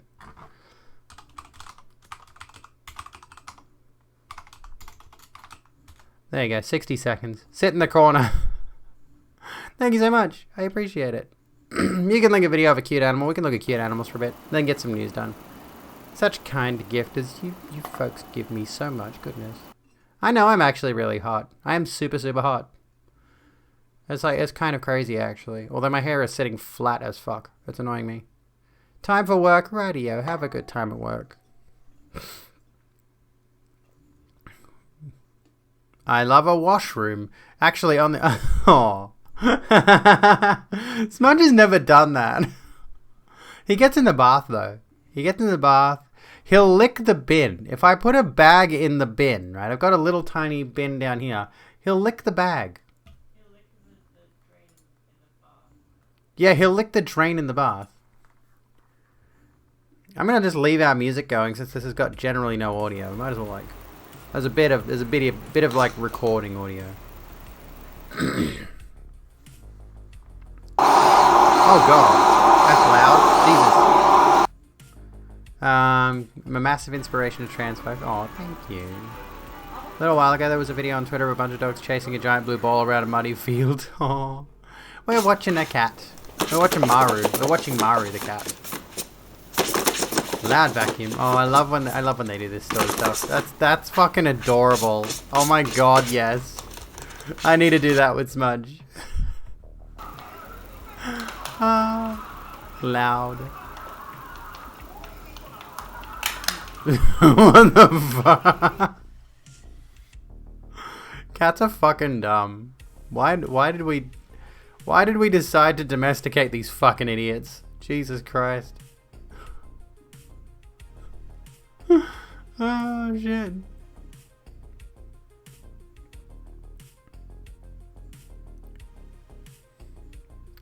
Dog can't deal with electric cords. It's funny, sometimes there'll be a cord on the ground and they'll treat it like a magic barrier. Oh, fuck. They domesticated us. They probably did. Silly cat behavior. It's always good, isn't it? I'll have this open, ready to go, Draco. Cats domesticated themselves. Look at that. A little fat. Oh no, I gotta move the sub goal over again. Darn it. This is like a whole intro video to Maru. So it goes for a bit. Big fluff. Let's bump the goal up. Oh my god, what the heck? Oh my god, hang on, go back. Look at the way look at the way it tucks its feet. It's like the feet are hovering. What the fuck? Love truths deserve the deepest level of hell. What? Can you see that? Like it's like it's buckling its feet in, and like it's literally just sitting on its she I don't know, sitting on its hind legs. It's rearing on hind legs. Yeah, that's impressive actually. Sweet jumping pose. Yeah. Just dropping by to say hi. Might be here a bit later as well. Righty-yo, Pulse. How are ya? Jumpy cat.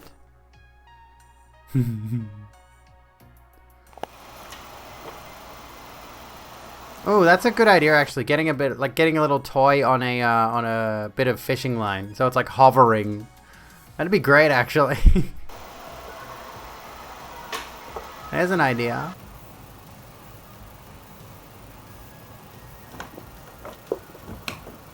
Look the baby.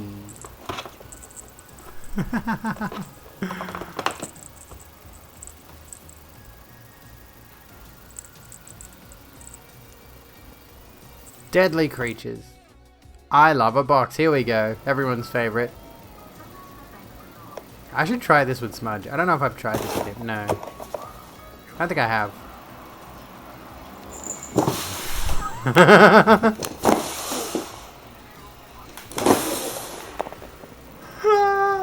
Oh, fuck yes. Moving around giving oil on Twitch. Thank you so much, Between Two Rocks. Sick at home, but it ain't COVID, so I went to a pawn shop and got some new guitar strings and a microphone. Ooh, nice, nice. I've only seen cats get in boxes standing still. I've never seen cats run into boxes. Unless they are specifically teasing the cat with a toy behind the box out of shot. Which is very possible. I am Maru. One of the OGs. One of the OG E-cats. From Japan. There we go. Look it. This cat probably made its owners a fucking mint. Honestly. It's one of those animals that's like, you know, so many videos. How many views? This has got 25 million views. The channel has got 819k subscribers. Is Maru still kicking around? Oh yeah. 10k views 3 hours ago. I guess. God, Maru is old. Maru's got new friends, I think. According to the channel header, there's a couple of other cats here. This is YouTube lore, for the record. You know. Upload a video Smudge on YouTube. I might as well, hey. Alright, let's have a look. More animals. More animals, and then we'll get back to news, I promise. I might take a break in a sec. Oh.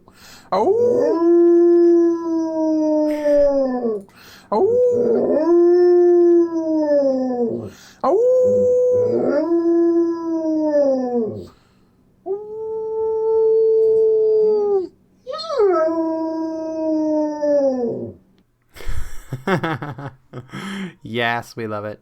We love it. That is a sword. That's Ciri's sword from The Witcher. Yeah, it's good, eh?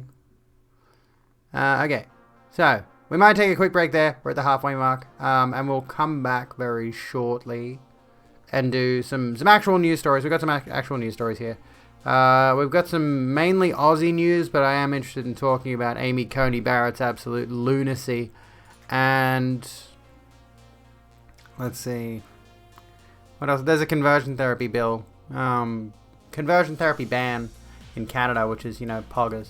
So, we'll come back. We'll do news. Don't go away, folks. I love your faces. Be kind to yourselves and each other while I'm away.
Hello, friends. I'm back. How's it going?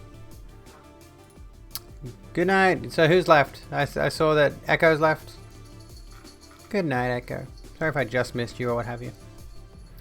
Reading a comic, hit upon the I'm so gay, can't even sit straight. Lol. Hello. Hello, hello, hello. I'm gonna do something really quickly. I'm gonna try something. Where is...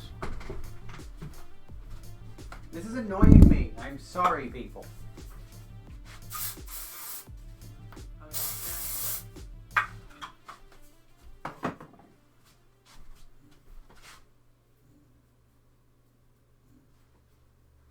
Yeah.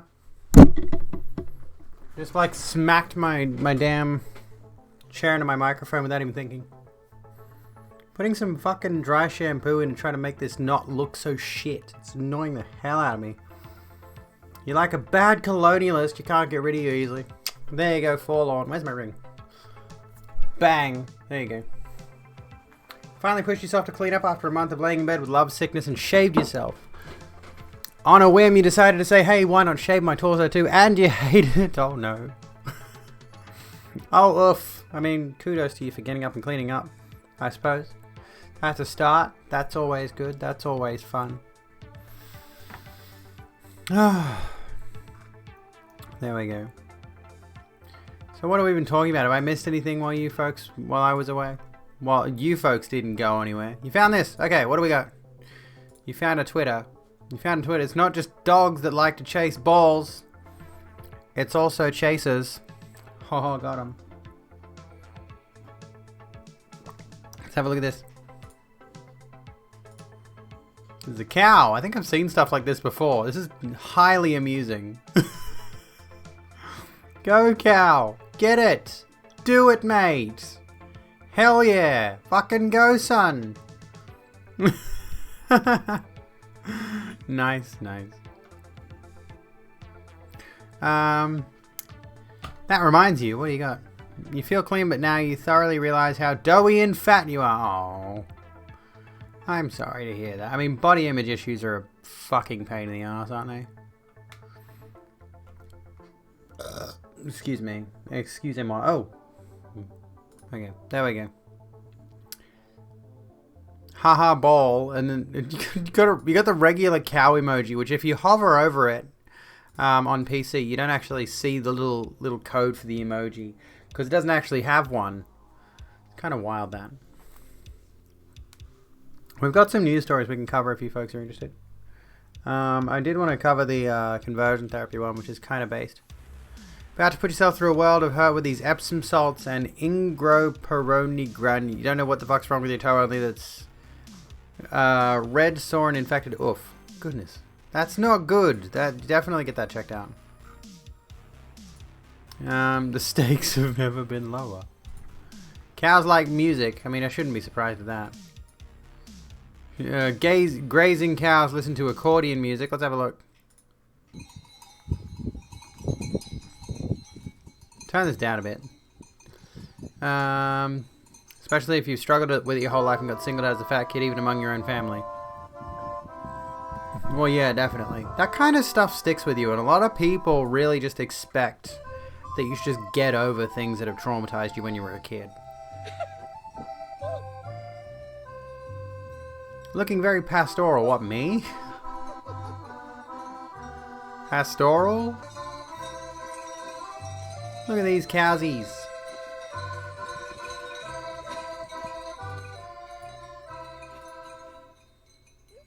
Look at him go. Having gross foot problems again. I'm wondering if you should call the doctor. Always. Always. Definitely yes. Frolicking cows. Cows are definitely cute. They just throw another box of cephalexin at me and I try again after I finish it and the infection comes back. That sounds like me with shaving my legs. Like if I shave my legs, a lot of the time my legs break out in like ingrown hairs and bumpy skin and it's itchy all over. It's fucking awful. I hate it. But I also don't like having hairy legs. Dysphoria out the wazoo. I would rather deal with physical pain than emotional. Look at him. Look at him. They're loving it.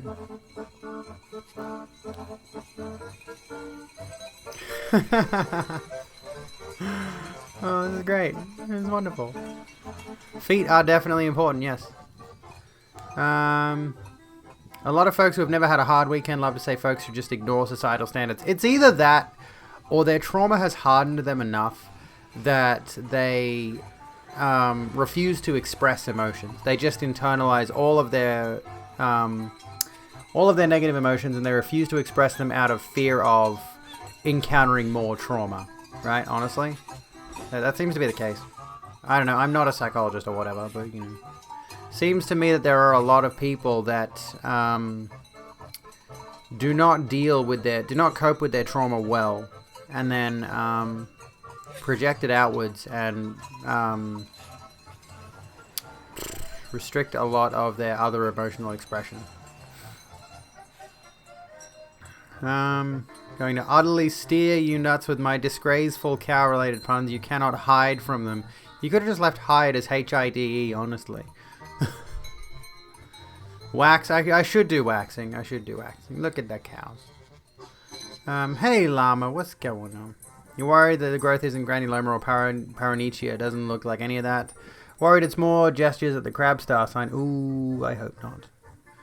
There's people who think trauma can only be dealt with by hardening since it's the only solution they found. Yeah, genuinely, yes. Like, there's a lot of people who were raised in a particular environment where just like boys don't cry, right? There's a lot of men particularly. Don't get me wrong, there are women who have experienced this too, and I'm sure NBs as well. And just like everyone, just fucking everyone. But we're gonna look at this as like a male problem, generally speaking. It's like a lot of that harden your heart and don't express any emotions kind of thing tends to stem from masculinity, tends to stem from males, and they pass that attitude down onto their sons. So men telling boys don't cry, and then boys internalize that, and they develop this attitude that they can't express their emotions to the point where it bubbles over in frustration and leads to awful outcomes. So, you know, Biden Christmas decor versus Melania Christmas decor. What do we have? This is the same hallway. So here we go. We got this. I'm assuming that's Biden. This was Melania, which is fucking terrifying. Here we go. There we go. What do we think? What do we reckon? What do we reckon? Here we go.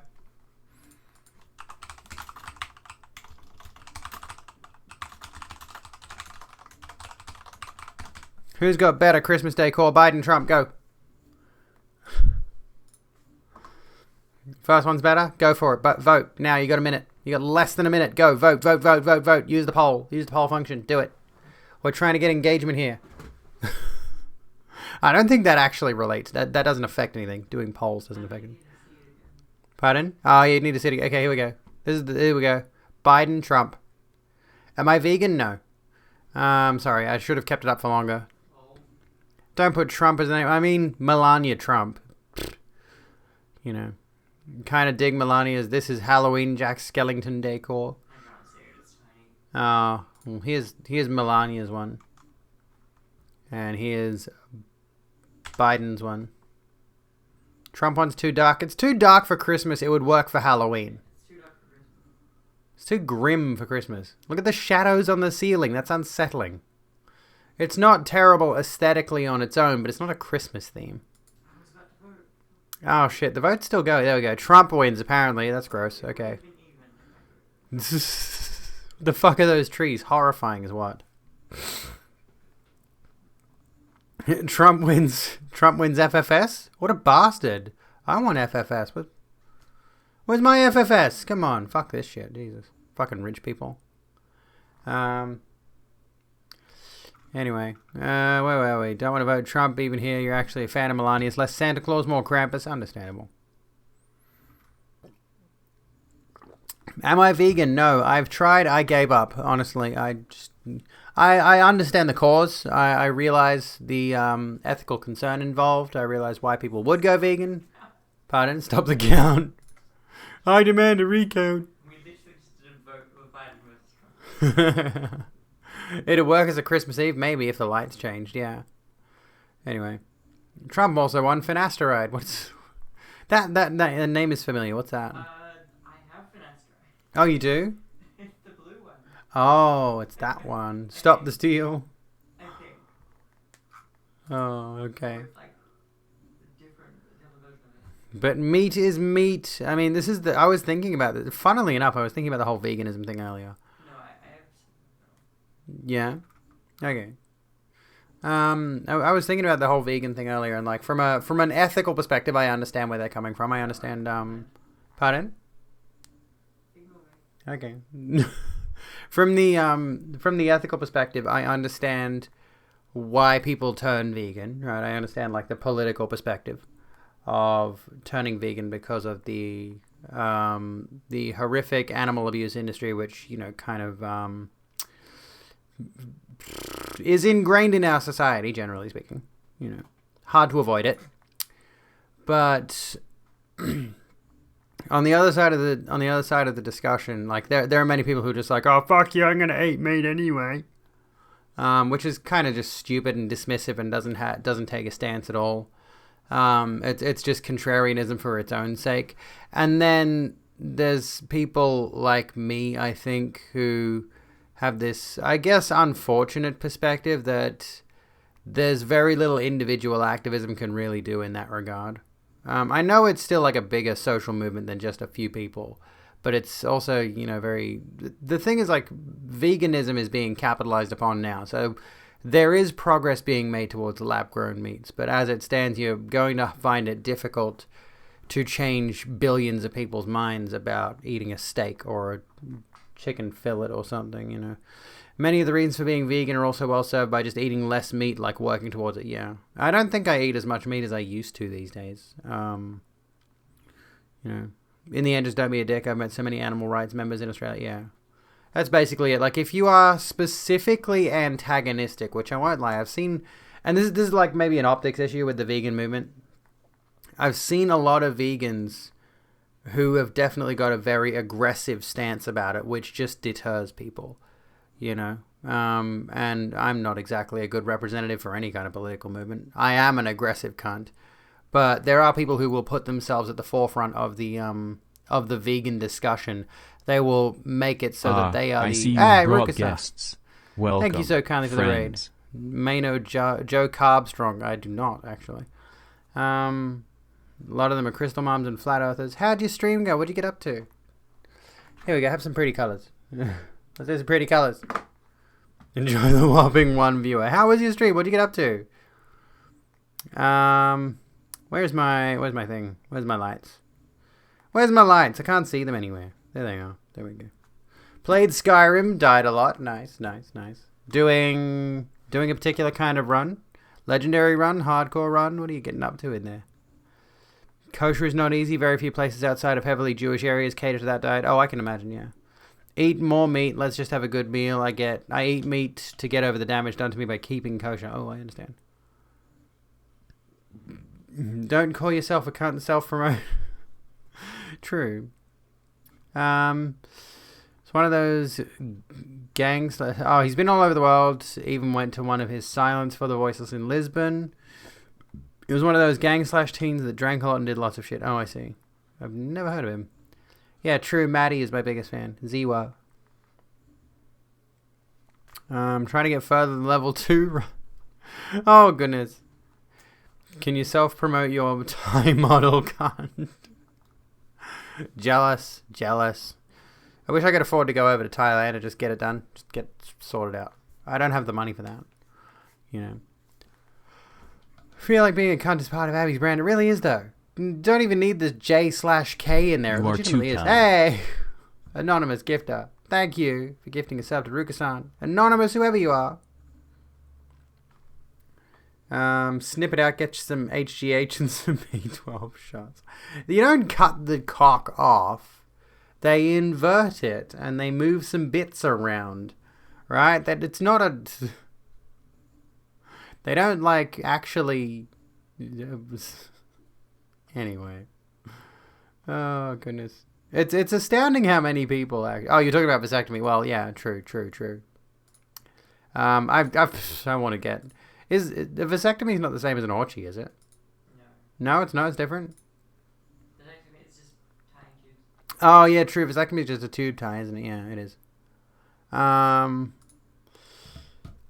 Send photos I could share. I mean, I don't think I could share those on stream. You wish you understood that. Wish you understood which part. Vasectomy is plumbing, orgy is yeet. I do want a yeet, honestly. I don't need them. I don't want them. Google's for Alpheas in Thailand. Less cutting it off, more like gestures to Optimus Prime turning from Autobot to a truck. Actual in-surgery photos. Oh my god, okay, that's wild. I mean, if you wanted to DM them to me, that might be interesting to look at, but I don't want to invade your privacy either. The surgery, which for me would be a boob job, which I stopped raising funds for. Anyway. Anyway, Thailand now holds the world record for the largest number of Christmas elves gathered in one place. NBC News reported over 1,700 people. Amazing! There you go. That's a fun fact. According to Berserk, I've just earned 30 army points. I didn't do anything. The fuck? I earned their little store currency thing for what? Here's a story that I want to cover for some fucking reason. Oh, hang on. First, let me open up an incognito tab because I'm not turning off my ad blocker for you cunts. Hello, Celeste the Giraffe. How you doing? Here's a news story that I want to look at because this horrified me. Get your ACABs ready. Get your 1312s in chat. Tucson police officer fired after fatally shooting a 61-year-old in a mobility scooter 9 times. What? A Tucson police officer has been fired after fatally shooting a man sitting in a mobility scooter. Officials announced. Tucson Police Chief Chris Magnus condemned the shooting in a news conference Tuesday after body camera video and surveillance footage showed former police officer Ryan Remington shooting 61-year-old Richard Lee Richards 9 times after Richards was suspected of shoplifting from a Walmart. Shot a man 9 times for shoplifting. His use of deadly force in this incident is a clear violation of department policy and directly contradicts multiple aspects of our use of force and training, said Magnus. You wonder why we're scared of the cops? Guy in a mobility scooter at age 61, mowed down by a man in blue. Second camera time, I think. Maybe. Surveillance footage from the Walmart showed Remington and an employee slowly trailing Richards through a parking lot while Richards is in a mobility scooter. Police said an employee told Remington, who was off duty and working security at the store, that Richards stole a toolbox. He wasn't even... That's worse. That's fucking worse. Holy shit. So he was carrying off police duty, working security. Steal $5 worth of items. Nope, they take your life. Yep, it's fucking terrifying. Maybe he mistook the mobility scooter for a gun. Remington asked Richards for a receipt, but Richards brandished a knife and continued toward another store, according to Magnus. According to the Walmart employee, Richards said, if you want me to put down the knife, you're going to have to shoot me. Don't take that literally, police officer. Another officer arrived as Richards made his way toward the entrance of a Lowe's hardware store. In one of the videos, Remington is heard asking Richards to stop. When Richards refused to stop, Remington opened fire with 9 rounds, hitting Richards before he fell to the ground. Why 9 rounds? And it says opened fire with 9 rounds hitting Richards. Does that mean he missed? Only 9 of them hit him. Was there more? Surveillance shows Remington using handcuffs on Richards right after the shooting. Oh yeah. Dude's fucking dead. You shot him 9 times. 61-year-old in a mobility scooter. Yeah, slap some handcuffs on him. That's protecting the peace and all that shit. Is my music playing? No, it's not. Officers rendered medical care, but a short time later, Mr. Richards was declared dead. Shock and horror, police chief said. Attorney Mike Story, who was representing Remington, quickly quit his job after he realized he was defending a stupid idiot. These were cut and pasted videos that showed 20% of what actually happened last night, Story said. So hang on, let's just... Told CBS News that the video only shows parts of what happened. A police officer off duty shot a man in a mobility scooter. Sure, only show about 20% of what happened. He added that his client's close proximity to Richards did not allow the officers to safely deploy his taser. Bullshit. In a statement released Tuesday, Tucson Mayor Regina Romero called the shooting unconscionable and indefensible. The case is now under investigation by Pima County Attorney's Office. What do we think of that shit? Cop has played too much Resident Evil, handcuffing corpses. What is wrong with the police department? Anyway, cops working private security off duty while in uniform is the norm in most US police departments. That's fucked. Shouldn't be the case, yeah. It shouldn't be the case. There you go. was fuck them cops. No, don't fuck them, because then they'll reproduce and they'll teach their kids to do the same thing. In this case, the cop fired 8 times, paused and took aim at the victim's head, and fired once more, then handcuffed him.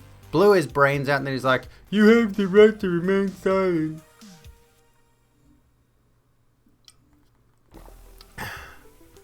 Just called my ride to the vaccination center, and apparently due to a miscommunication, they are booked now, so I have to find my own way there. Oh, fuck, that's not good. 9 rounds. Not only are they trigger happy, once they start shooting, they just can't fucking stop. Yeah, do these cops get training? Are they given semi-automatics and just like point and just hold the trigger until the guy's dead? What kind of weapons are they giving these police officers? What kind of training are they giving US cops? This is not like an uncommon story. I've seen so many cases like this. It's fucking debilitating. At least people realize it's an unconscionable and undefensible case. Yeah, exactly. Off them cops, at least the baddies. ACAB, all cops. All cops. There are no good cops. The only good cop is a dead cop or a retired cop. Seen Paul Blart, Mall Cop, welcome to the force. If he was following the guy, he had more than enough time to pull out the taser. Yeah, exactly. Exactly. It's like, he didn't have enough time to pull his taser out. He was stalking him. He was chasing him. It's called warrior training. Yeah, we've looked over this before, actually. We looked over the warrior training thing a little while back, where the guy that was giving the seminar that was shown to a bunch of cops all over the country, like it was a recorded seminar that was shown to a bunch of cops, and this guy tours the country giving this training. I don't know if he's still allowed to do it, but he was doing it for a while. They were basically acting as though they were the last line of defense against any criminal, right? And the guy was teaching the police that the rest of society fears them, so they need to be this. 100% he's still doing it. What was the wording he? Oh yeah, he was like basically referring to the cops as wolves and everyone else as sheep or whatever else, whatever stupid analogy it was. And basically saying like effectively you need to be the sheepdog. You need to be rounding up everybody else, right? He did it in the UK too, yeah. It's the world's grossest man. What's his name again? I forget what his name is. Happens so often. The only reason I think it made the news is because the cop shot someone in a mobility scooter. Yeah. It's like with mass shootings. There's so many mass shootings in the US all the time that they only report on the big ones. They only report on the ones where there's like multiple deaths. Dave Grossman. Yes, exactly. Damn it, I forgot. Feel like that whole killology deal probably helps with the crazy shooting. He got shot while the cops walked alongside in the parking lot. Oh, my cat's having a nap on my laundry if you want some cute. If you want to hear some cute, my cat's having a nap on the laundry, innit? The idea is you shouldn't fire unless you're trying to absolutely obliterate the target. So firing until you're dry makes sense in those cases, but there are so many shootings that just shouldn't have happened in the first place. No shooting should happen in the first place. Like a mobility scooter is not fast. Trained cops should be able to outrun them. Yeah, exactly. These cops aren't trained. What did we find out? That like only cops in major cities get 8 weeks of training. Everywhere else they're given generally like 4 weeks. 4 weeks of training. There was a public video as well from the security camera. Don't want to make it about me. Yeah, ask a question. Go away, penguin. Shoot away. Fire away. Now we're using gun terms. Grossman, appropriate name for his philosophy. Yeah, when I first heard it, I was like, there's no way that's real. Deputized? Gun Violence Archive has almost 2 mass shootings per day on average this year. Fucking hell. That's grim. The could reach for a gun but not a taser also makes the police priorities clear. It's easier to reach the gun than the taser. Yeah. Like the cops I have seen, and I don't want to think about the fact that I've seen cops in recent memory, but the cops here have got a taser strapped to their chest, right? Which would be arguably easier to draw. This is the thing, is like you see cops with that stance of like having their hand on their belt, which puts it closer to the gun rather than, you know. Wait. To protect private property and serve the rich, pretty much. It's like that whole thing with the different slogans, like we said Black Lives Matter or whatever, or what's another one? So, things similar to that. The meaning behind the slogan There's a lot more to it. So, you know, to protect and serve. Missed the cop shootings of my youth. I remember the cop teaching a safety course and literally shot himself in the foot. Someone has to defend storefronts, so we'll call up Kyle Rittenhouse. He got off on it. Definitely weird. To be a police officer here in Norway, it's at the minimum a bachelor's degree to the State Police Academy. Yeah, exactly. Like, that's how it is here in Australia. Back when I was working at the supermarket I used to work at, there was somebody who was working there for about as long as I was. Well, she'd been working there longer than I had been. And the entire time she'd been working there, she'd been training at university to be a cop. Right? She'd been going to university for like 4 solid years to become a police officer. Right? And then, you know, more training on top of that afterwards. You know, she was doing a bachelor's degree to get into the police force, which was then further training. And mass shooting is 4 or more shot / killed in a single event, not counting the shooter, yeah. So that happens a lot. Unfortunately. And people keep defending gun rights. I want to say gun control, but gun rights. Yeah, whatever. Weirdest thing about the Kyle thing, he's gone on right-wing media as a result of the trial, and he's in favor of BLMs. There's a lot of right-wingers going, what? Yeah, like the whole...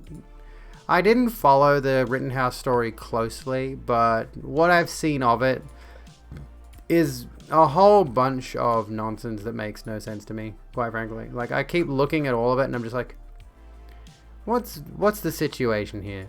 This... Don't know if you're trans or not, but at the end of the day, I want to be a female. If I just want to do that, is that valid or not? It sounds dumb, but my big brain confusion, that's totally valid, totally fine. Depends how you're defining it. Like, it just, at the end of the day, I just want to be a female. So if you're, so am I correct in my reading that you're technically identifying male at present? Is that a weird question to ask? I don't want to be invasive, but, you know. Because that might be, you know, you can always explore these things and find how comfortable you are with them.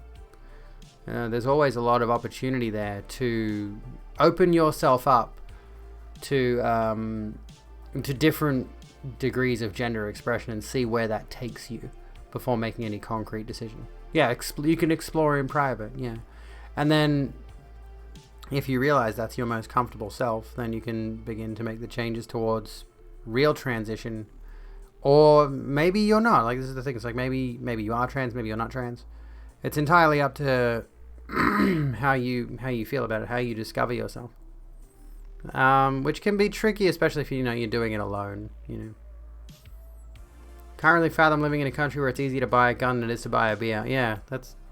So, can you buy a gun at 18? Is that what it is? And then you can only drink at 21. 335 days into 2021, 652 mass shootings. Fuck, that's 1.94 a day on average.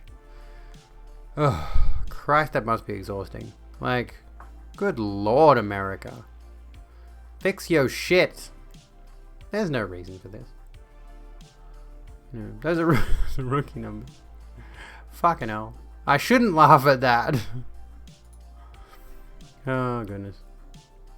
And you only hear about a small fraction of them. Yeah, exactly. Oh, goodness. It's not nice. And some people probably disagree with my gun control takes. Of, like, you know, Australia got rid of a lot of gun freedoms, I suppose. And guess what? The rate of mass shootings dropped significantly since. Anyways. Should we talk a bit of California news? Canada news, not California news. Ad blocker detected. Good. I don't want to have your ads. Fuck off. House passes bill banning conversion therapy after Tory MP fast-tracks vote. Canada's House of Commons erupted into a scene of cheers and cross-party hugs Wednesday as MPs unanimously adopted a motion presented by a Conservative MP to fast-track the passage of a Liberal government bill. Fuck off. Jesus Christ, I'm reading this. Banning conversion therapy for LGBTQ Canadians. That legislation introduced earlier in the week will now proceed to the Senate as no MP spoke out against the move to skip the routine legislative debate. The lightning-fast speed at which it unfolded was initiated in the House by Conservative Justice critic Rob Moore, who presented the motion during Wednesday's sitting after the Tory caucus met earlier in the day. The only hint something may have been afoot came from Conservative leader Erin O'Toole, who, after leaving the meeting, told reporters his caucus planned to accelerate the bill's passage, but without providing any specifics. After the motion was approved by the House, Liberal Justice Minister David Lametti emerged to provide some credit he felt was due. There are clearly people in the Conservative caucus that we need to thank, he said, flanked by some of the Liberals' openly gay ministers. There are clearly people in the Conservative caucus who exercised a great deal of leadership on the issue, and I thank them. I thank them sincerely. They have done a very important thing for Canadians. Conversion therapy, as it is called, is widely discredited as a harmful practice aimed at trying to change an individual's sexual orientation or gender identity. The government's gratitude for the Conservatives' handling of the legislation to criminalise the practice represented a dramatic shift from just a few months ago when MPs debated an older version of the bill. At that time, 62 out of O'Toole's 119 MPs voted against the legislation, which passed the House but failed to clear the Senate before it rose for summer, and ultimately died when Prime Minister Justin Trudeau triggered an election. Numerous Conservative MPs, namely those who hail from its social conservative wing, complained at the time the wording of the bill was overly broad and could criminalise conversations about sexuality between children and their parents or with religious leaders. That vote prompted a backlash, with critics charging that O'Toole had failed to live up to his more progressive rhetoric on LGBTQ issues. 5 months later, and faced with another vote, O'Toole's office said Tuesday he would let MPs have a free vote on the new bill, which prompted criticism from at least one advocacy group that pushed for it to be supported by all parliamentarians. Wednesday's motion to fast-track the House's process, however, meant that no recorded vote needed to be held. I think political people in this country do not want to be on record anymore opposing LGBTQ issues because they're fundamental human rights. Fucking based, said Tourism Minister Randy Boissonnault. Yep, I'm not going to even bother trying that again. We said we wanted people to be on the right side of history. Nobody can consent to torture, and so I think that message got drilled home by leaders in the Conservative Party.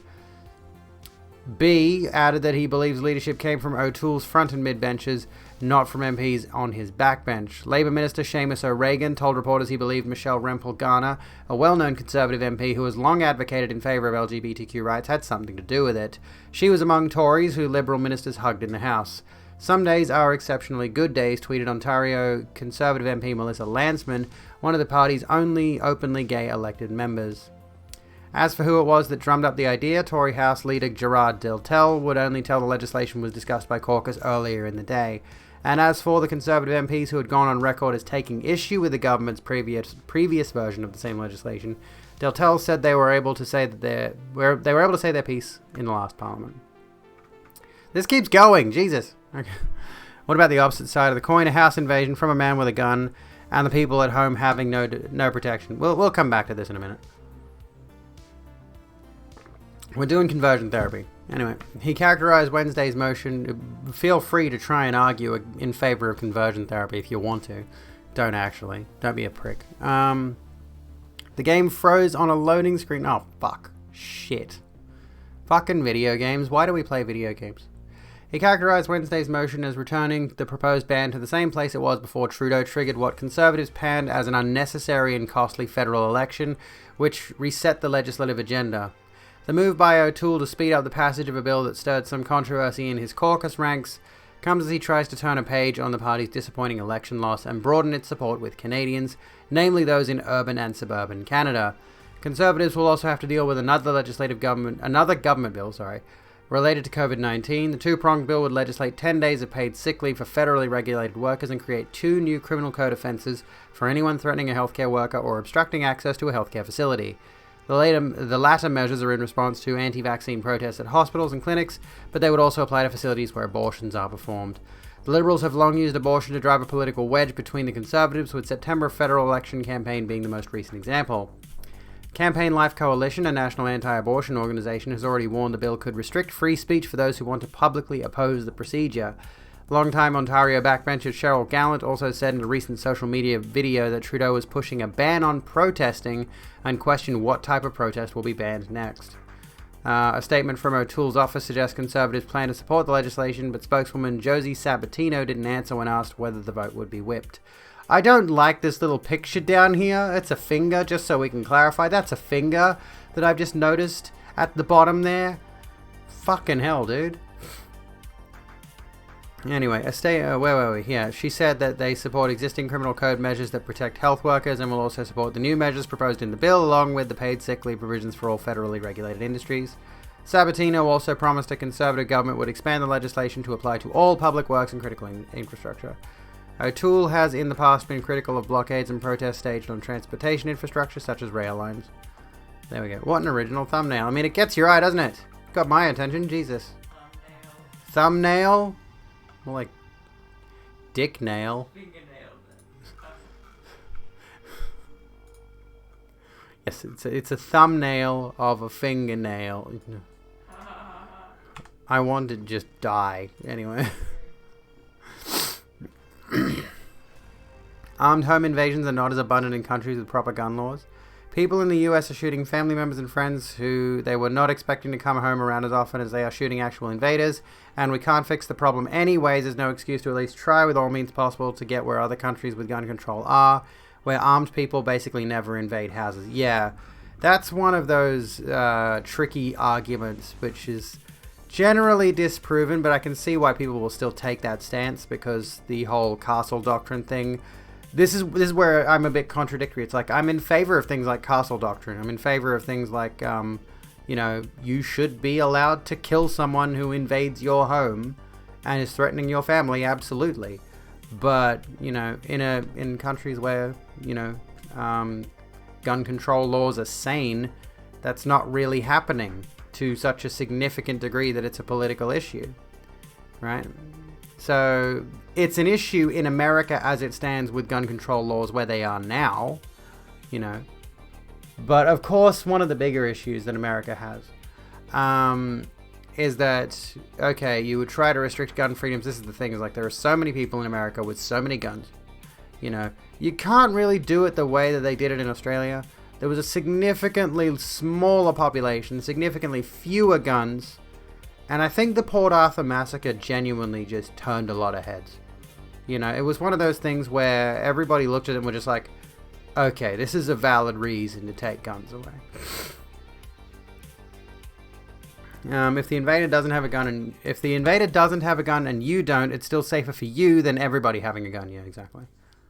Majority of gun violence, I think, also goes to suicides. It is most likely a gun will be used in a suicide before it will be used in defensive life. That's another thing. That's another factor. It's like, if you've got a gun in the home and you are in a suicidal mind state, there's a very quick and easy avenue for you to end your own life, The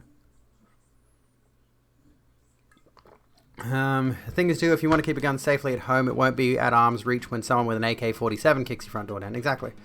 No one is stopping Aussies from getting guns. You just have to jump through a ton of hoops first, which is how it should be. Like, if you have a legitimate reason to have a gun, and there are legitimate reasons, namely like pest control, I would say.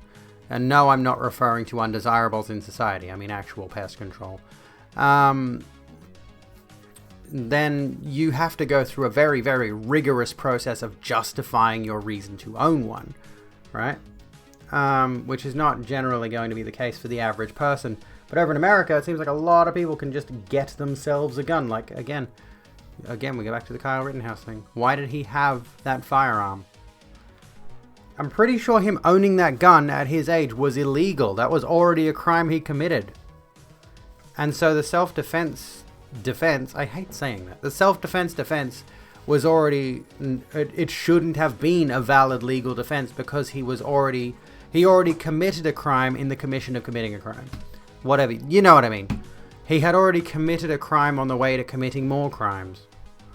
Anyway, firsthand, being stabbed hurts a lot less than a gunshot wound, and you can survive easier if you don't remove it until the ER. That's not nice. Yeah, that sucks. Jesus. I have heard stories of people who've been shot, though, where they will take the stance, not take the stance, like they've actually been shot, they know. Like, it's not a political stance. I got shot. Here's my thoughts on that. But I have heard stories of people who have been shot, who have then gone on to say, in the moment, depending on the context of the shooting, of course, they actually didn't notice, they didn't feel it.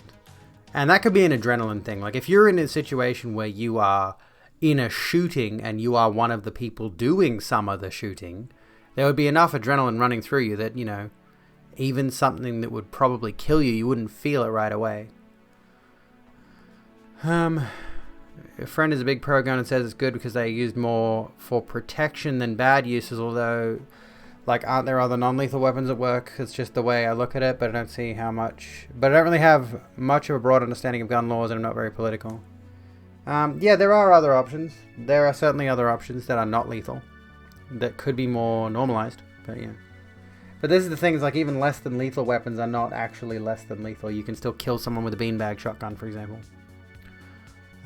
It would require hitting someone directly in the sternum or the head, but you know, they are still technically lethal weapons. That's why I say less than lethal, not non-lethal.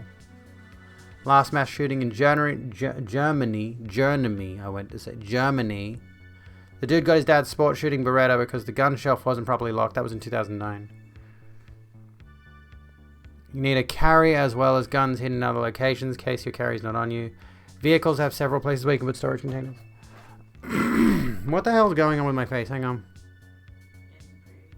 I mean, my face is pretty, that is true, but, you know. I feel like I've got a hair in my eyelash. He glanced you luckily, but it still felt like someone poured molten metal and metal inside The your Rogue gun. Room Oh, God. appreciates your L30, recommendation. thank you for the host, friend. Yeah, Philando Castile is an unfortunate circumstance, an unfortunate story. Stab wound, school bully up the state, gunshot, fox hunting with a friend. I was uncomfortable. He started dicking around.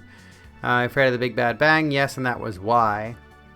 And even in cases where it is allowed to own a gun, GeForce, stop telling me your drivers are available. I don't want to install them. Why the F should you own military-grade weapons unless you're in the military? Even then. But I 100% agree. Like, I think, unfortunately, the most middle ground you're going to get is remove, like, military-grade firearms. Why does anyone need to own an automatic assault rifle? Or a semi-automatic assault rifle? Like, why do you need that? Someone please justify why you need a semi-automatic assault rifle. But maybe if you were going sport shooting, you could have a pistol. Fine. What do you need an assault rifle for? And yeah, like if we do the home invader thing, like okay, someone else has got a gun. You can justify in that particular context. Because we are headed for civil war. Maybe if you had sorted out the gun control thing first, that wouldn't be a concern. True, yeah. If the person who... Can you imagine someone going through all the legal hoops to get a gun in Australia to go and invade people's homes? And then getting arrested on the first time they tried it? If you want to kill someone, you should have to get up close and personal. None of this pussy shit drive-by shooting. Yeah, I think we need to bring back sword duels in the street. Everyone should have to carry a sword around, and you have to formally challenge a person. Draw swords. You know what? One of my favorite little things in Dishonored is that that moment where, spoilers if you haven't played it, you have to do a duel with someone on someone else's behalf. You stand in for someone else in a duel. And at this point in the game, you have the ability to access sleep darts and the ability to freeze time. So I love to just freeze time, spin around, sleep dart the guy, so no one dies and everybody's happy. Slaps Abigail back with cotton gloves. Do it, pussy. Bet you wouldn't. So I think pistols are cool, not like the other big boys. Just going entirely would be better. I don't like guns. I would prefer a world without them. I don't want people to have guns. I understand why some people would keep them in the situation of self-defense, but I don't think we should have them in general, because they lead to more harm than good. You know. No one would be killing each other with knives. No one would be killing... Then we would be killing each other with knives. Don't get the logic with that banning something gets rid of violence. It's not that it necessarily gets rid of violence, but it significantly reduces it. The Native American veteran, please allow me to apologize for the whole of my... Well, I mean, this is tricky. Like, as a Native American, allow you to apologize for your whole shithole of a country. I mean, obviously you've been raised in an imperialized version of your country. So can I necessarily blame... I mean, I don't blame... Obviously, I don't blame you. But, like, as someone who is a Native American, I feel like I can't place any of that on Native Americans. Even if there are Native Americans who carry guns, but Native Americans in the current day and age have been raised in a not imperialized, colonialized version of your country. You know, that's a bit of a. It's an interesting discussion to have, actually. Well, maybe not. I think you generally understand my stance on that. You know, I'm pretty anti the white guys. And this reminds me of an interesting thing I saw on TikTok. Yes, I'm actually on TikTok again. A Patrice O'Neill TikTok, where he was. I think it was just a clip of like I guess it was him walking down a street in New York, but it was overlaid with audio of him from like an interview or a podcast or whatever, and he was talking about how your average white guy is not his oppressor, right? But when black people will generally talk about their oppressor, or BIPOC people will talk about their oppressor, will talk about white supremacy, white nationalism, all of those kinds of things. And they'll talk about their white oppressors. They're not talking about the guy who works in the car mechanic shop, right? They're not talking about the guy who, I don't know, runs a pizzeria. They're not talking about your average Joe. They're talking about the system that, quite frankly, in a lot of cases, directly disadvantages a lot of people who are also white, but broadly speaking, generally people of color. You know, so like the average, and this is the thing, like there's a lot of average Joes who will get up in arms over if someone says something like Black Lives Matter or criticizes the white system that runs Western society. People will take umbrage with that on a personal level. It's like, well, it's not you though, is it? It's not like your problem. It's the system's problem. And your race is a part of that, but you're not directly responsible for it. It's like talking about men versus talking about patriarchy. Yes, patriarchy directly harms men as much as it does women and everybody else.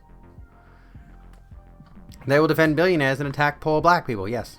So the simps who are buying NFTs and sucking off Elon Musk on Twitter, while also they're living on a mattress in a basement apartment and they can barely afford to pay rent week to week. But they reckon they're going to be a billionaire. It's just right around the corner. You know, wait till I sell this Red Ape NFT, mate. It's not going to happen. I do not control the system, but the system is built to favor me and hinder others. Yes, exactly. You know, sucking Elon's penis-shaped rocket. No, it was Jeff Bezos that had the penis-shaped rocket. Although I haven't seen Elon Musk's yet. So.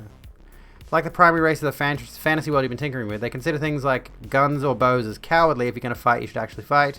Be it with a sword or an axe or even-handed foot. Fight with honor and strength, not with some safe method like shooting someone from a hidey hole. Yeah, interesting. Just wait till my crypto comes in, maybe.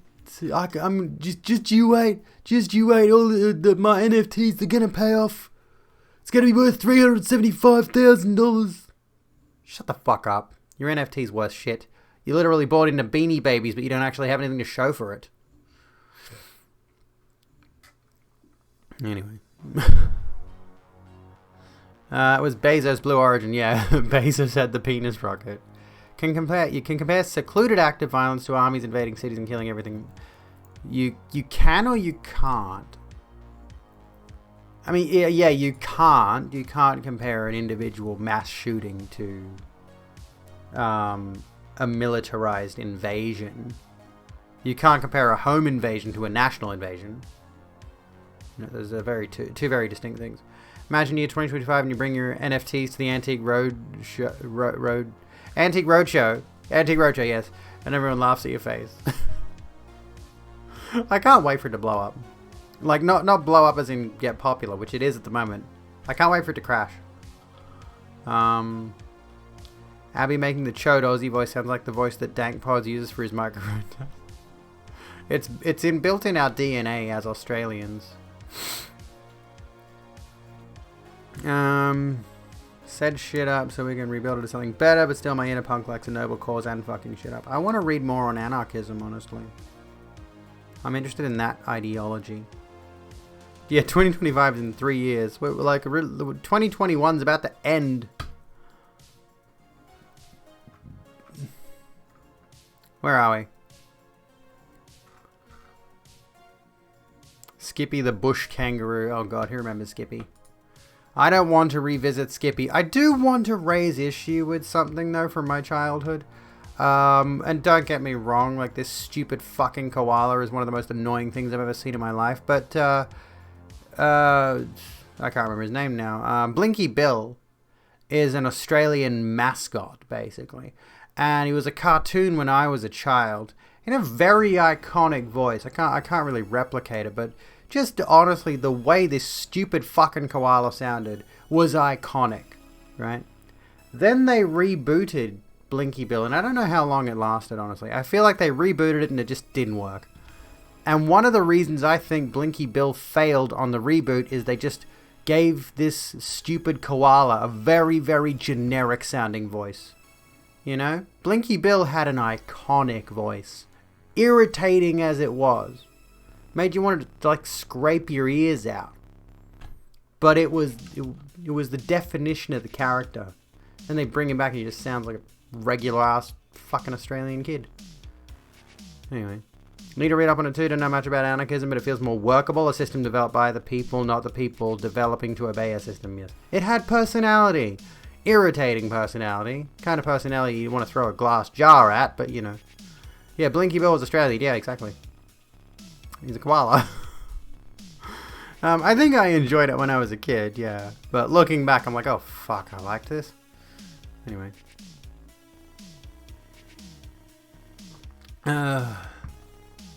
You want more gangs of Skippy bouncing from town to town, fucking up Australian coal miners? Hell yes.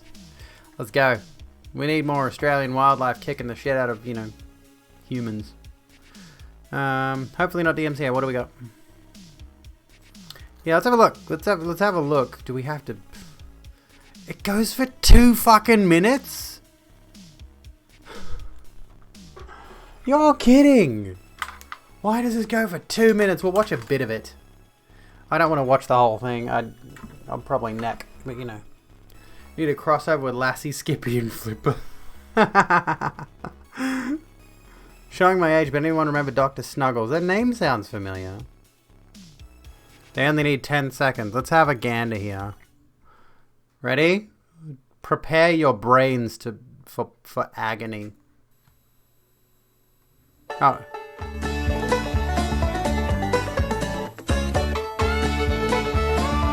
Oh my god, the resolution. This is the story of Blinky Bill and Flap and Nazi too, and Wombo, Ruff and Marcia and Splotch the kangaroo. Oh yeah, of course it was a kangaroo. Green Patch Town as happy as can be. The banjo with though. friends and neighbors all around, the same as you and me. But then one dark and gloomy night, when all the bush was still, some bandits came and stole the trees to feed their wood chip mill. And when at last the morning came, the Nazi Marcia. Yeah, so there was a big environmentalist theme. His voice might be at the end, the yeah. trucks moved on. Might as well watch Where the whole thing. Green Patch used to be, He was siding with the evil men. little town was gone. Hey, hey, Blinky Bill, save us from that wood chip mill. If you don't do it, no one will. Good old Blinky Bill. Hey, Jasmine. Welcome. We have decided to subject ourselves to pain. How are you doing? We're rewatching the intro to Blinky Bill. How was your stream? How was Pokemans? How'd it go? What'd you get at? How far'd you go? I don't know Pokemon, honestly. I'm not... I mean, I do, but I don't. I played a bit of Black.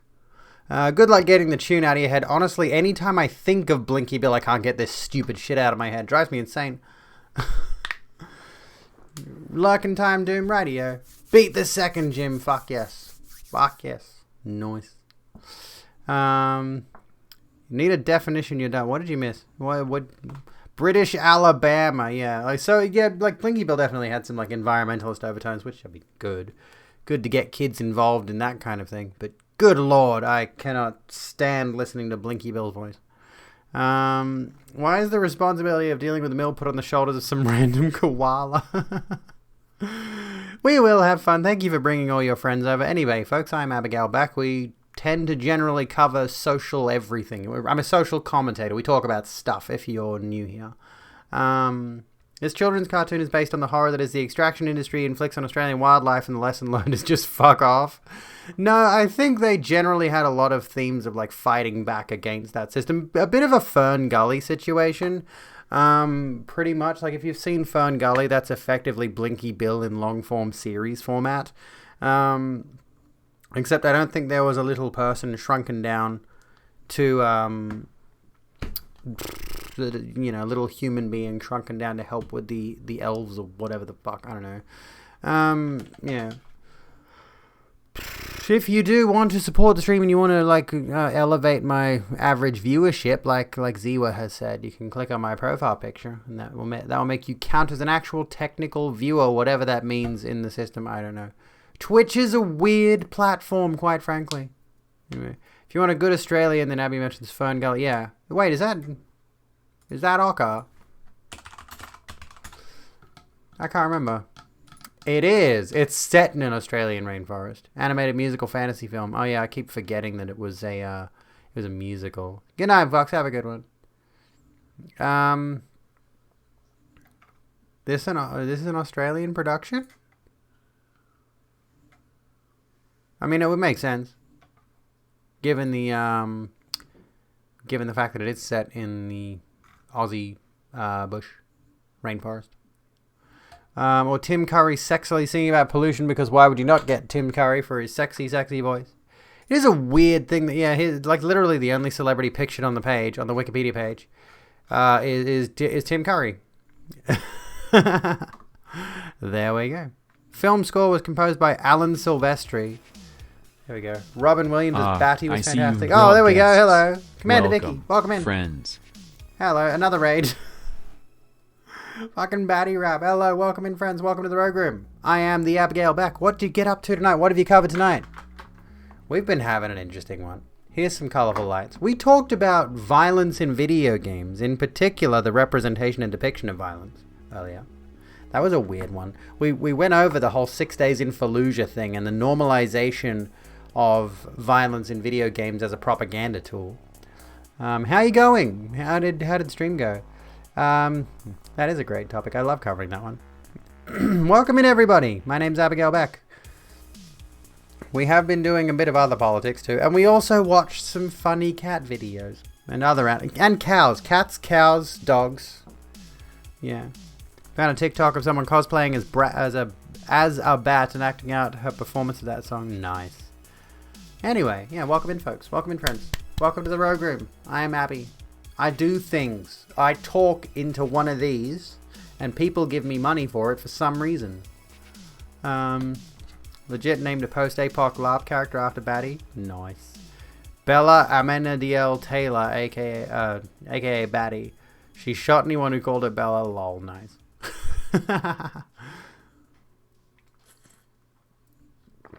Based.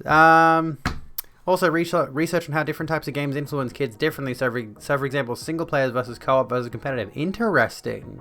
Have you got a link to that by any chance? I would love to take a look at that.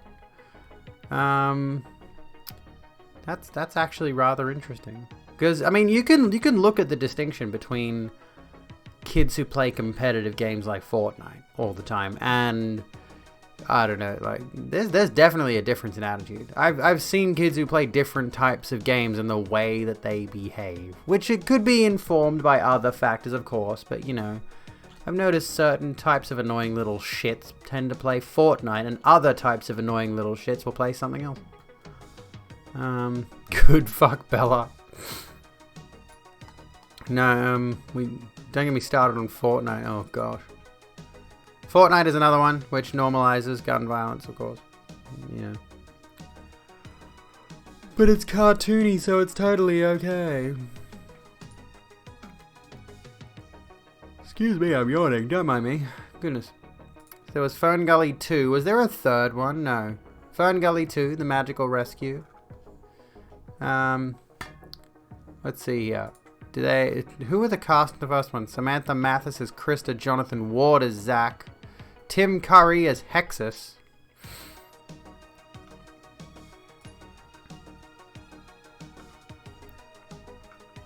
There we go. We're reading about Fern Gully, apparently. Okay, should we move on to a new story? Should we move on to more news? There's a few stories here. There are some that are related to Australia, which I feel like we should cover. We should look at, we should look at this one. This is relevant. Let's look at this one. Because COVID. We haven't covered any COVID news tonight. We might as well.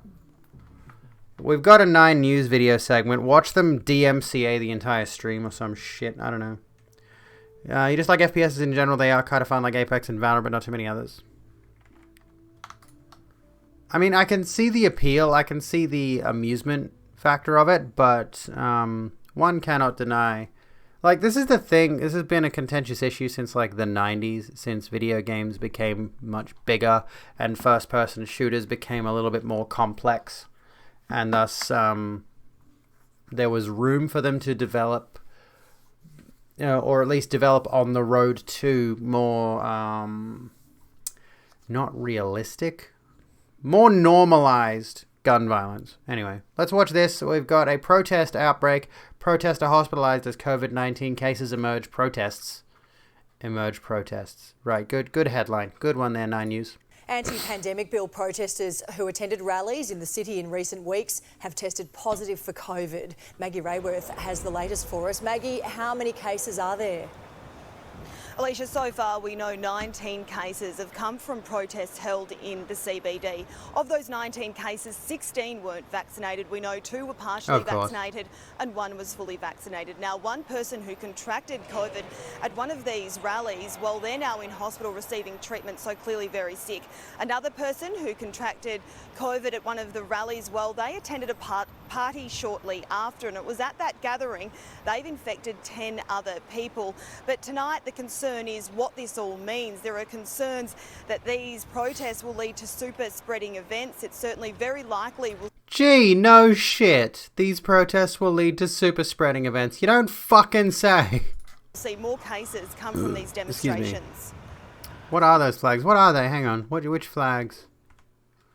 I can see Aussie flags. Yeah, there's a few flags in there. Hang on. Well, they attended a party shortly.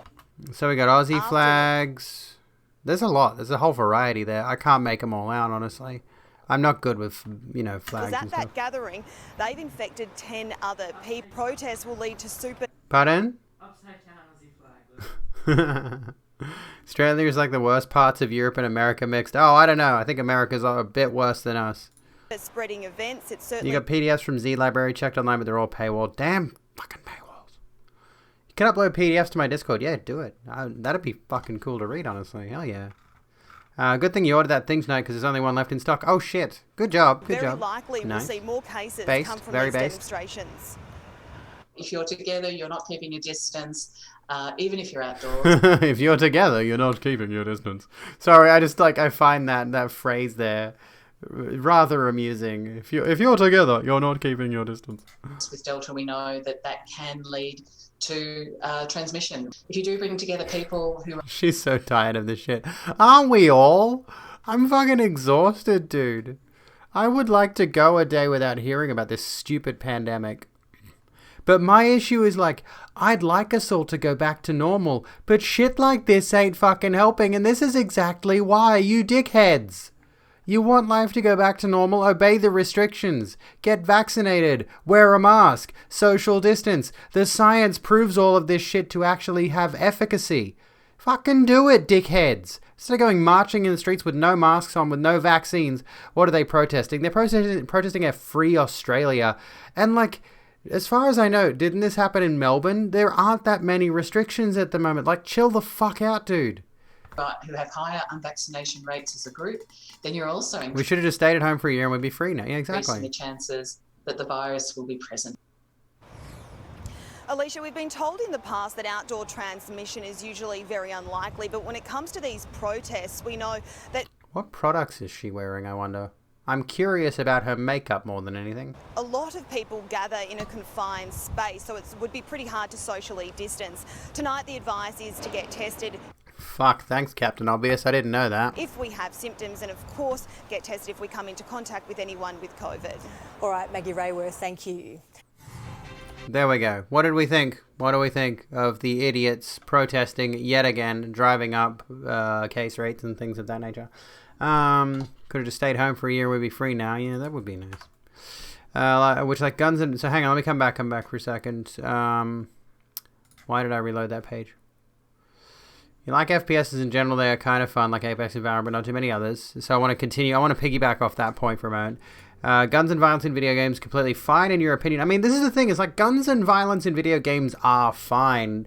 But the problem is the propagandistic way in which the harms that they do is often dismissed. Like we mentioned before with the 6 Days in Fallujah thing, Call of Duty, Battlefield, massively popular franchises, which completely normalize the dehumanization of other people. When you put that in the hands of some dumbass Americans and parents who don't know how to teach their children that you don't actually shoot someone IRL, then that's not good. Like, that's the issue, is it extrapolates from the game itself is not inherently the only issue at play, but it's certainly a building block which normalizes violent behavior. Don't think it's the game's fault, but more the beholder. Like Nerf guns, they are chill, but if your kids grow up thinking they are pretty much the same as a real gun, then they need an education. It can never be normal again. Increased pandemics are a climate change inevitability, and surprise, surprise, guess how these super geniuses feel about coal. Well, yeah, exactly. On easy mode in Plague Incorporated, sick people are given hugs by healthy people. IRL in Britain, they were given handshakes by the Prime Minister, who unsurprisingly caught COVID. Did I cover the Supreme Court yet? No. What's happened with the Supreme Court? Oh, I do believe I saw something about this story, actually. This was the Roe v. Wade thing. Why is Joe Rogan trending again? Can he fall off a cliff? Also, there is somebody who liked my reply to something, and they have this thumbnail, which is fucking hilarious. Lol. The ape NFT and the lion NFT kissing each other. For some reason, I feel like NFT bros would hate that. I don't know why, just the thought that popped into my head. Did I bookmark anything related to this? Twitter safety, Stellan Skarsgård on superhero films. We've done the Fremen myth. I'll unbookmark this one. Let me see. NFT bros hate themselves. They undoubtedly would hate it. They absolutely would. They'd have some things to say. Okay, I can't. So what are we talking about with the SCOTUS?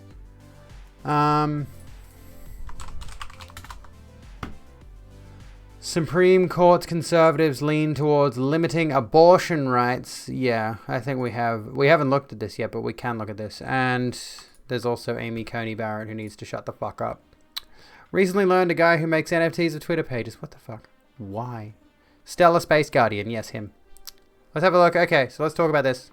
Supreme Court's conservatives lean towards limiting abortion rights after dramatic oral arguments on Mississippi law banning abortions after 15 weeks. There's also something regarding mask mandates in Mississippi, which we should look at if we get time.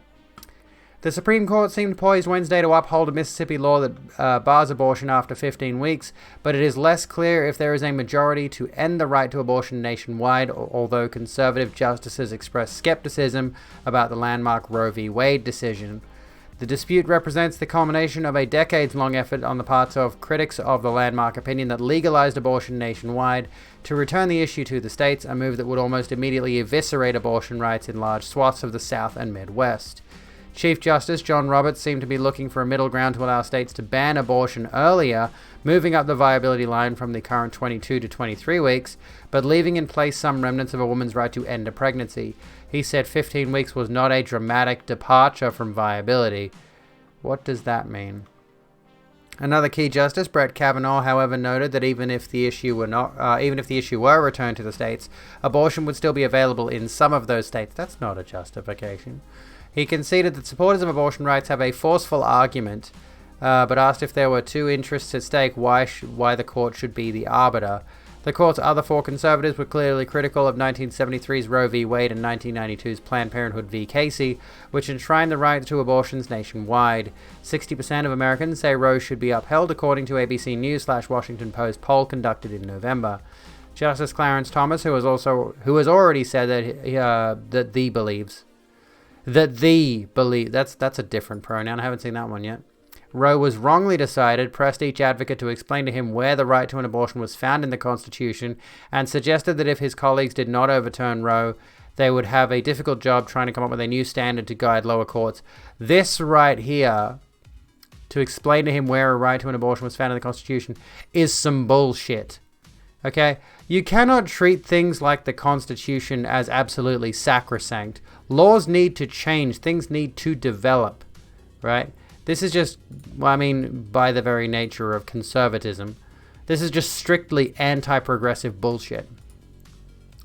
His fellow conservative, Justice Neil Gorsuch, also pressed the point that past precedent has been difficult for courts to administer, but Justice Samuel Alito did express some interest in the Chief Justice's middle ground suggestion.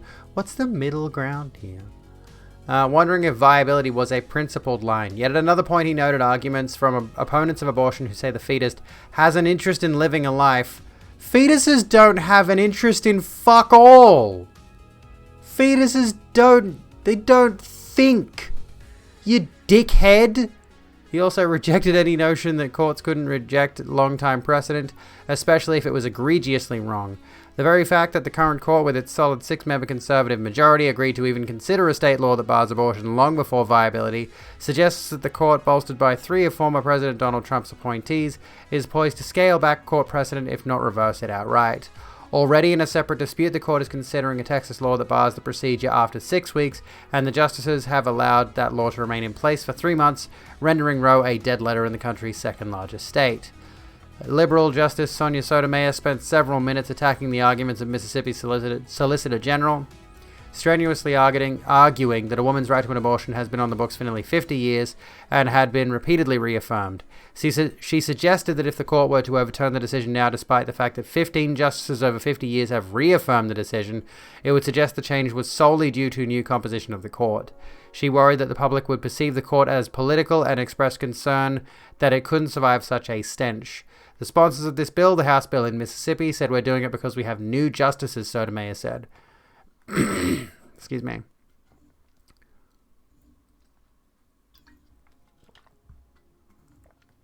She also questioned whether other decisions pertaining to the right to contraception and gay marriage would also be in jeopardy. And she focused on the fact that if the issue were to return to the states, it would impact lower-income women who wouldn't have the means to travel and would be at tremendously greater risk. For his part, Justice Stephen Breyer, another liberal, pushed repeatedly on the importance of the court standing by past precedent grounded in principle. Good job not stacking the courts, Joe. Mississippi's Gestational Age Act, passed in 2018 but blocked by 2 federal courts, allows abortion after 15 weeks only in medical emergencies or for severe fetal abnormality and has no exception for rape or incest. If doctors perform abortions outside the parameters of the law, they will have their medical licenses suspended or revoked and may be subject to additional penalties and fines. Mississippi Solicitor General Scott Stewart was blunt in his opening. Hello, Creve. How's it going? Roe v. Wade and Planned Parenthood versus Casey haunt our country, Stewart said. They have no basis in the Constitution, so fucking what? They have no home in our history or traditions, so fucking what? They've damaged the democratic process. How? They poison the law. How? They've choked off compromise. What compromise is there? Forcing pregnant people to carry a fetus to term? For 50 years, they've kept this court at the center of a political battle that it can never resolve. It absolutely can be resolved. You just absolutely hate anybody who can carry a fetus, who can carry a baby, and you want to force them to do it. And 50 years on, they stand alone. Nowhere else does this court recognize a right to end a human life. It's not a human life. It's just not. I'm sorry, a fetus is not a human life. Until that thing can actually start thinking and conceiving of ideas, it's not a human life. Arguing, which is like significantly later in the pregnancy than 15 weeks, I think. Arguing for the Biden administration in support of the clinic, Solicitor General Elizabeth Prelogar urged the justices to uphold precedent and avoid a ruling that would disproportionately harm women who have come to depend upon the decision. Now, of course, we do have to sub in like women with birthing people, pregnant people, and all that kind of thing. For a half a century, this court has correctly recognized that the Constitution protects a woman's fundamental right to decide whether to end a pregnancy before viability, she argued.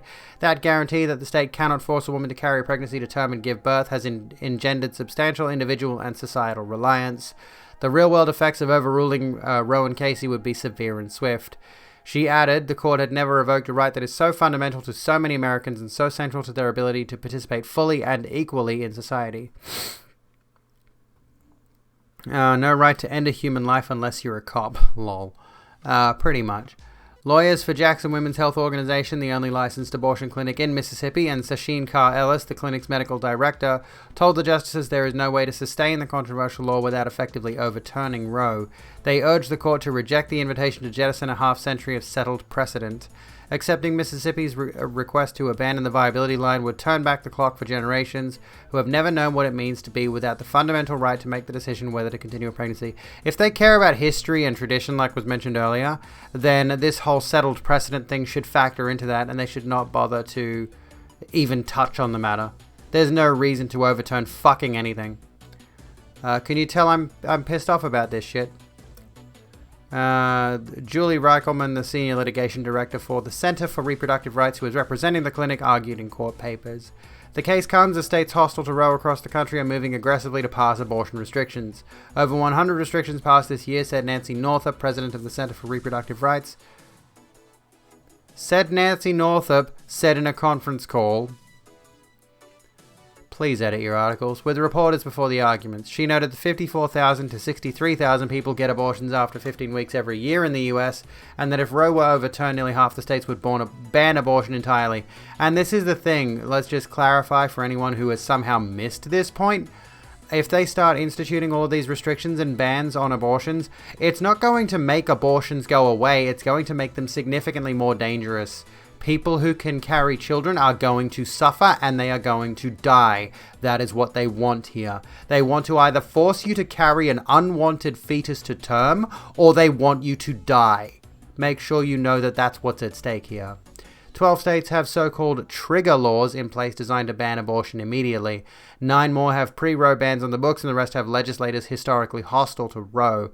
A district court had blocked the Mississippi law, holding that it is in direct violation of Supreme Court precedent, legalizing abortion nationwide prior to viability, which can occur at around 23 to 24 weeks of pregnancy.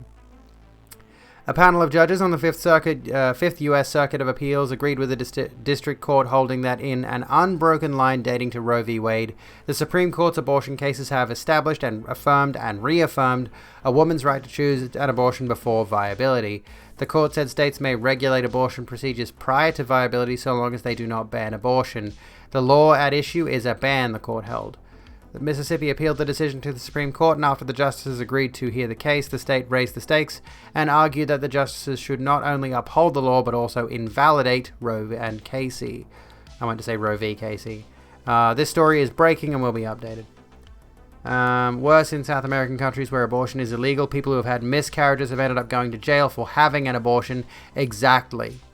This is what they want. They want to categorically restrict the rights of those who are not men, not what they see as men, generally speaking. And to tack on to this, Amy Coney Barrett suggests forced pregnancy is fine because of adoption. Let's continue on this point. Supreme Court Justice Amy Coney Barrett on Wednesday indicated she might not be inclined to protect a woman's right to an abortion, suggesting it wasn't necessary thanks to the option to give a child up for abortion. Those who can carry children are not walking incubators. Right? They don't have to carry your would-be cannon fodder to term. That's what they want. They want more people to shove into the military, basically. You know? Those who can carry a child should not have to do so because they can give it up for adoption. And here's the thing, right? Here's my further umbrage. Let's just say they outright ban abortion. What, you think adoption laws aren't going to be next? You think they're not going to force those people who can give birth to children to keep that child? You know? We're going to pretend the abortion system isn't already overburdened. The adoption system, rather, isn't already overburdened by unwanted kids. Yeah. That's not an answer. That's not an answer. So you're going to force unwanted children into a situation where they're going to be in even worse circumstances. The High Court was gathered in the morning to hear oral arguments in Dobbs v. Jackson Women's Health, which asked the justices to overturn Roe v. Wade. The Mississippi law in question on Wednesday would ban most abortions after 15 weeks, a statute that violates the 1973 Roe decision. After nearly 2 hours of argument, all 6 justices in the court's conservative majority seemed to signal they would rule to undermine Roe. Chief Justice John Roberts alluded to upholding the Mississippi law. Brett Kavanaugh questioned whether abortion decisions should even be made at the federal level, asking why should the court be the arbiter. There'll be different access in Mississippi and New York, Alabama, and California. Both Roe and Casey emphasized the burdens of parenting, Barrett said.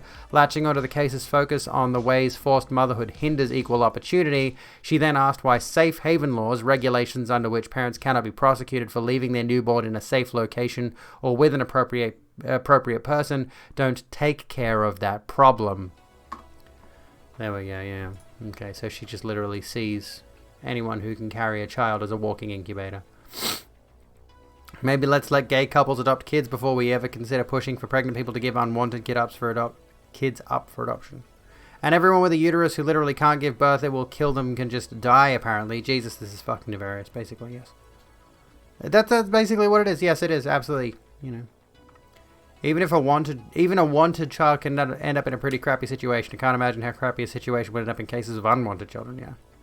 Adoption is a disgusting for-profit system. Rich white people use it to get some cute white or cutely ethnic babies. All other kids are left to suffer, yes. Yes, systemically. Who cares if the mother dies? The kid can be adopted anyways, but only by straight white cis couples. Pretty much. It's a fun time over in the old United States of shit. United States of fucking shit. That's how you talk, apparently. Anyways. Oh, apparently. I've just opened my stream again on a separate tab. I didn't want to. And here's the thing. We're gonna call it just a little bit early. Well, United Shits of America. Yeah, that's better. That's kind of where I was originally going, and that's better, honestly. Most desperate and vulnerable people they can create, the more likely they are to get more converts. Desperate people are highly susceptible to religious conversion. You're not wrong, actually. And I have no doubt in my mind that they're well aware of this. You're reminded of a case out of Ireland where a woman died because she was denied an abortion. That does not shock me, unfortunately. And in the case in the US, you forget which state, where a woman was almost murdered by a Catholic hospital that denied her an abortion. Fucking horrendous. Honestly, fucking horrendous. That motivated the populace to repeal the 8th Amendment. Abortion is legal now, but it literally took a fucking human sacrifice. And it should never get that bad, but quite frankly, those who are in charge of making these decisions don't give a shit. And it's made worse by the fact that the Supreme Court of the United States is now a conservative majority in that sense. So, yeah. There we go. We covered the abortion thing. I have traumatized myself and all of you. I hope you enjoyed that. I was going to do an Are the Straights Okay meme react to sort of wind down. Maybe we can. Let's do that. Let's like take our minds off shit and laugh at cisheads, shall we? Let's just have a cackle at cisheads. Spoilers for anyone who is keen on sticking around for the raid. Please do. I would appreciate it greatly. We're going to raid Plotsky. He's doing a first playthrough of Dark Souls, provided Plotsky's still going. You know. Kavanaugh is a swing vote, and he's solidly for removing Roe. Can we be solidly for removing him from life? See how you like it. Anyway, let's have a look. Let's have a look at Are the Straights Okay? This is more fun than Are the Cis Okay? All right, let's just categorically define Are the Straights Okay as more fun than Are the Cis Okay? Are the Cis Okay is just blanket transphobia. Are the Straights Okay is a lot more like casual. I think. Okay. I mean, there's gonna be some shit in here that's still a bit messy, but you know, we're gonna skim through a few of these, have some fun. Hopefully, I can turn this into a video to go up tomorrow at some point. It's not gonna be like right on 9 a.m. like my YouTube videos normally are. But I don't know. I haven't got a YouTube video for tomorrow, and I want there to be one. I have been uploading some shorts, which are just clips from the stream. So if you missed those. I'm putting shorts on YouTube, clips on TikTok, reels on Instagram. Go have a look at those if you want to boost my analytics across the board. Anyway. But yeah, it took someone's death to change that kind of horrendous thing. Anyway, let's have a look at some memes. Let's have a look at some memes, shall we? So here's this first one, which is weird. I've had a glance at this. I haven't looked through the whole thing. Title is just I. And, do Stacys get wet in school shootings? You can imagine this is probably from one of those incel or MGTOW subreddits or whatever. Mandatory preface, I am not condoning school shootings. Rather, I am merely inquiring about female biology. Bad women's anatomy much? We all know that women love attractive, dominant men within the context of a school shooting. Yes, because that's what women think when they want to want to attract a dominant male is the school shooter. The shooter is unequivocally the most dominant man. That is, the shooter transcends his current status in the dominance hierarchy and temporarily becomes an ultra Chad. This has gotta be a meme. There's no way this person has seriously posted this. Given the female's close proximity to this ultra Chad during the shooting, one can reasonably conjecture that the females, although scared for their life, experience extreme sexual arousal and attraction toward the shooter, hoping that perhaps rather than shooting them, the shooter has sexual intercourse with them instead. Is my theory correct? Have studies been conducted on this? Whomst the fuck is conducting studies on this shit? Holy Christ, what the hell? Okay, moving on from that fuckery. The straights are not okay, not even close. Tinder bio. Listen, I've seen my competition on here. No, I do not have hairy armpits. I'm not pan/tri/zi/cis, whatever the crap they call themselves. I have limited piercings. What does limited piercings mean? Not cis. Not, I didn't even notice that. I'm not cis. I don't want to work at Walmart for the rest of my life, so please drink water from my island after swiping in the desert all day. Limited piercings! What? I don't care. The fact that people hang on, let's bring this over here into the middle. The fact that people just obsess over literal minors be in a sexual relationship just shows that these people are fucked in the head. What? I'm assuming this is like a kids show where like the kids have got relationships. The fact people obsess over literal minors be in a sexual relationship. What? I'm assuming like, I don't know what this context is. I'm assuming this is like some, you know, preteen/kids show and they might have a queer vibe of like maybe these two are lesbians or NBs or I don't know. And this person is just immediately going to like sexual relationship. Yeah, it looks like two gay girls, I would imagine. And this person's immediately jumping to sexual relationship. Bro, you're the one who's jumping to sexual regarding children. I don't think it's anyone else's fault. Yeah, two kids liking each other equals sexual, apparently. More of this. First I was like, oh, what a wholesome fan art. Then I saw who posted it. N Hentai Official. The straights are not okay. They are not okay. I'm on the bus and this guy is so fine, but he has an iPhone 6 and you're on a bus. Get out. You're on a bus, love. Get over yourself. No hate to anyone who has to take the bus, but you know. This boy won first prize in his school fancy dress competition. His title was, I Argued with My Wife. Let's normalize spousal abuse, why don't we? Sure. That's a moment. So Pepe Le Pew is problematic, but when Amity from the Owl House being unhealthy thirsty for Luz is fine, okay then. I hate when the memes are in broken English. Like, just... Like, and here's the thing, like, Pepe Le Pew was, like, quite literally very, very, yes, problematic. He was chasing those that didn't want him around, being really creepy. This is the thing, is, like, I haven't seen Owl House, so I can't figure out what the deal is here. You know. Anyway. Yeah, Pepe Le Pew is very rapey, yeah. You ride the bus because you can't drive due to disabilities. That's kind of, like, not an okay criticism. I mean, yeah, but, like, it's the hypocrisy that's being pointed out here, though.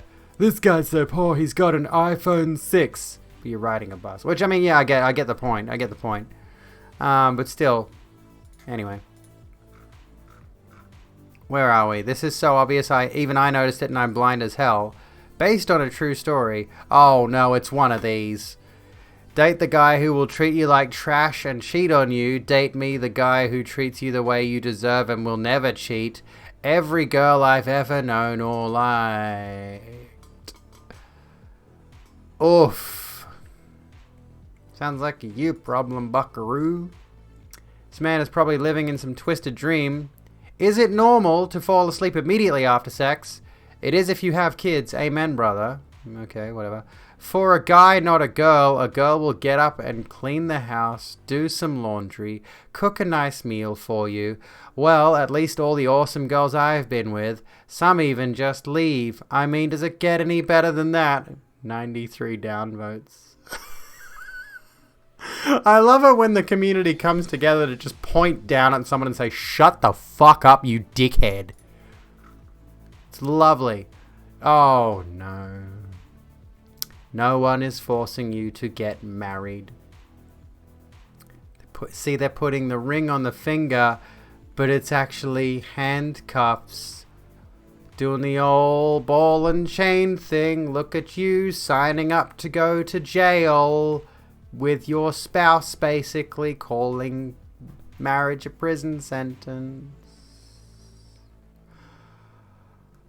Oof. Anyway, this man also doesn't get why every woman he ends up leaving him. Okay, let's go through this. This looks like a story. Let's have a look. You mentioned religion. Well, that traditionalism is all in all scripture. Even in the Bible, the male is to lead while his wife is his helpmate. Helpmate? Is that a word? Together they make a team. No one is superior to another. I mean, quite literally, you just said the man is superior to the woman. The Bible. Wait, does it say the Bible? No, it says the Bible. Just everyone knows and accept is the heir. Traditional gender roles. Not the 700 plus genders we have now. I love when they try to appeal to divinity. Like that makes any sort of sense. Makes sense. Modern women are waking up to the lie of feminism and in their 40s are realizing that no one wants them and all they have are cats to look forward to. Hey, cats are based. Alright. Perhaps some of that may hit a nerve with you, maybe not, but it does with a lot of women who refuse to accept that truth and are abandoning religion because it doesn't suit how they want to live life. This person doesn't leave the house, do they? After all, there can only be one driver of a car and only one captain of a ship. These days, women want those roles and men are so feminized they let them take over and women wear the pants in the house. And hence we have a 50% plus divorce rate cause of it. Do you get what I mean? This guy gets no bitches. I'm just gonna be outright. This guy gets no bitches. 700 plus genders. I mean, there may well be, but that's not relevant. This guy gets no bitches. Anyway. Oh, I mean, the basic sassy gay guy on social media whose personality only revolves around him being gay starter pack. RuPaul's Drag Race, stylized hair and facial hair, girls in Mean Girls, I guess, butt selfies every day, based. Marvel movies are for straight boys, also based. Britney, based. Kylie, based. Extremely judgmental of other gays who aren't like them. That's pretty cringe, but who gives a shit? Yas, daddy, based. Only talks about female pop stars when mentioning music. People have tastes, mate. This sounds like a you problem, whoever posted this. This ad Reddit thinks I'll like. 14 signs of a true beta male provider. Dating after the red pill. What the fuck? What is this? 911 Lady Gaga. Quick, we need you here. The straights are not being okay right now. Makeup is inherently sexual. It's called blush for a reason. It's meant to mimic the look of women becoming sexually aroused. Did you notice I'm wearing blush, by the way? I got heavy blush on my cheeks. I hope you noticed. I put effort into that. Lipstick is there to highlight the lips, used for kissing and other things. Even high heels are sexual with the way they pump a woman's ass in the air. Dude, I notice a woman's calves more than I notice her ass if she's wearing heels. Try harder and do some research on the sexuality of makeup. There's a reason women spend billions on it each year. It just sounds like this person, if they have done their research, they've read a book that already agrees with their stance on makeup, and there are books out here that do criticize women and their use of makeup to be sexually appealing and all that, but they're literally looking at it from solely that perspective and nothing else at all. You know, which is just ludicrous. It's a JBP stan, of course it is, yeah. It's a Jordan B. Peterson stan. Look out, folks. Question for men, why do you wear a belt when your pants are this low? Question for women, why do you take a purse on date when you don't pay? I hate straight people. Just all of them. Always remember, an axe will never wake up one morning and tell you it doesn't love you anymore. Yeah, because these people are totally Vikings. Okie dokie. Like, that's a very niche meme, too. Like, how many people are really into axes for whatever reason? So my dresses don't have pockets. Yeah, exactly. Axe for men. Oh, God, this is a mess. Not mine, but still based as Jahannam. You can't defeat me, bigot. I know, but he can. Christianity and what? Islam, I guess? Is that Islam? I don't know. Wow. Wow, your religion has the intent of exterminating queer people. So based. Whoa. Cool, bro. Very confusing memes. Okay, I really don't know what to say.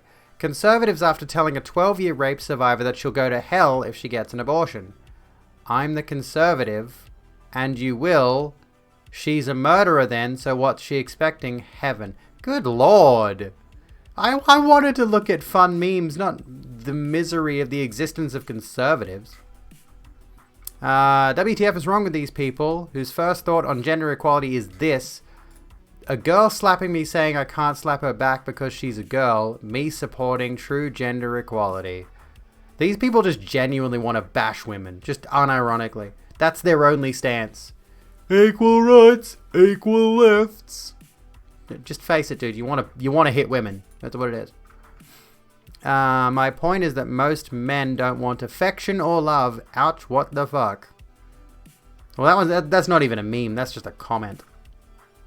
Karen Apocalypse. What's this one? This looks like a story. Imagine how outraged people would be if the genders were switched in your post. Technically, this is bringing reproductive rights closer apart. Closer apart. But if your biggest fear is being treated like men have always been treated, you should really just re-examine how privilege affects your worldview. Men have their reproductive rights legislated by law. Where?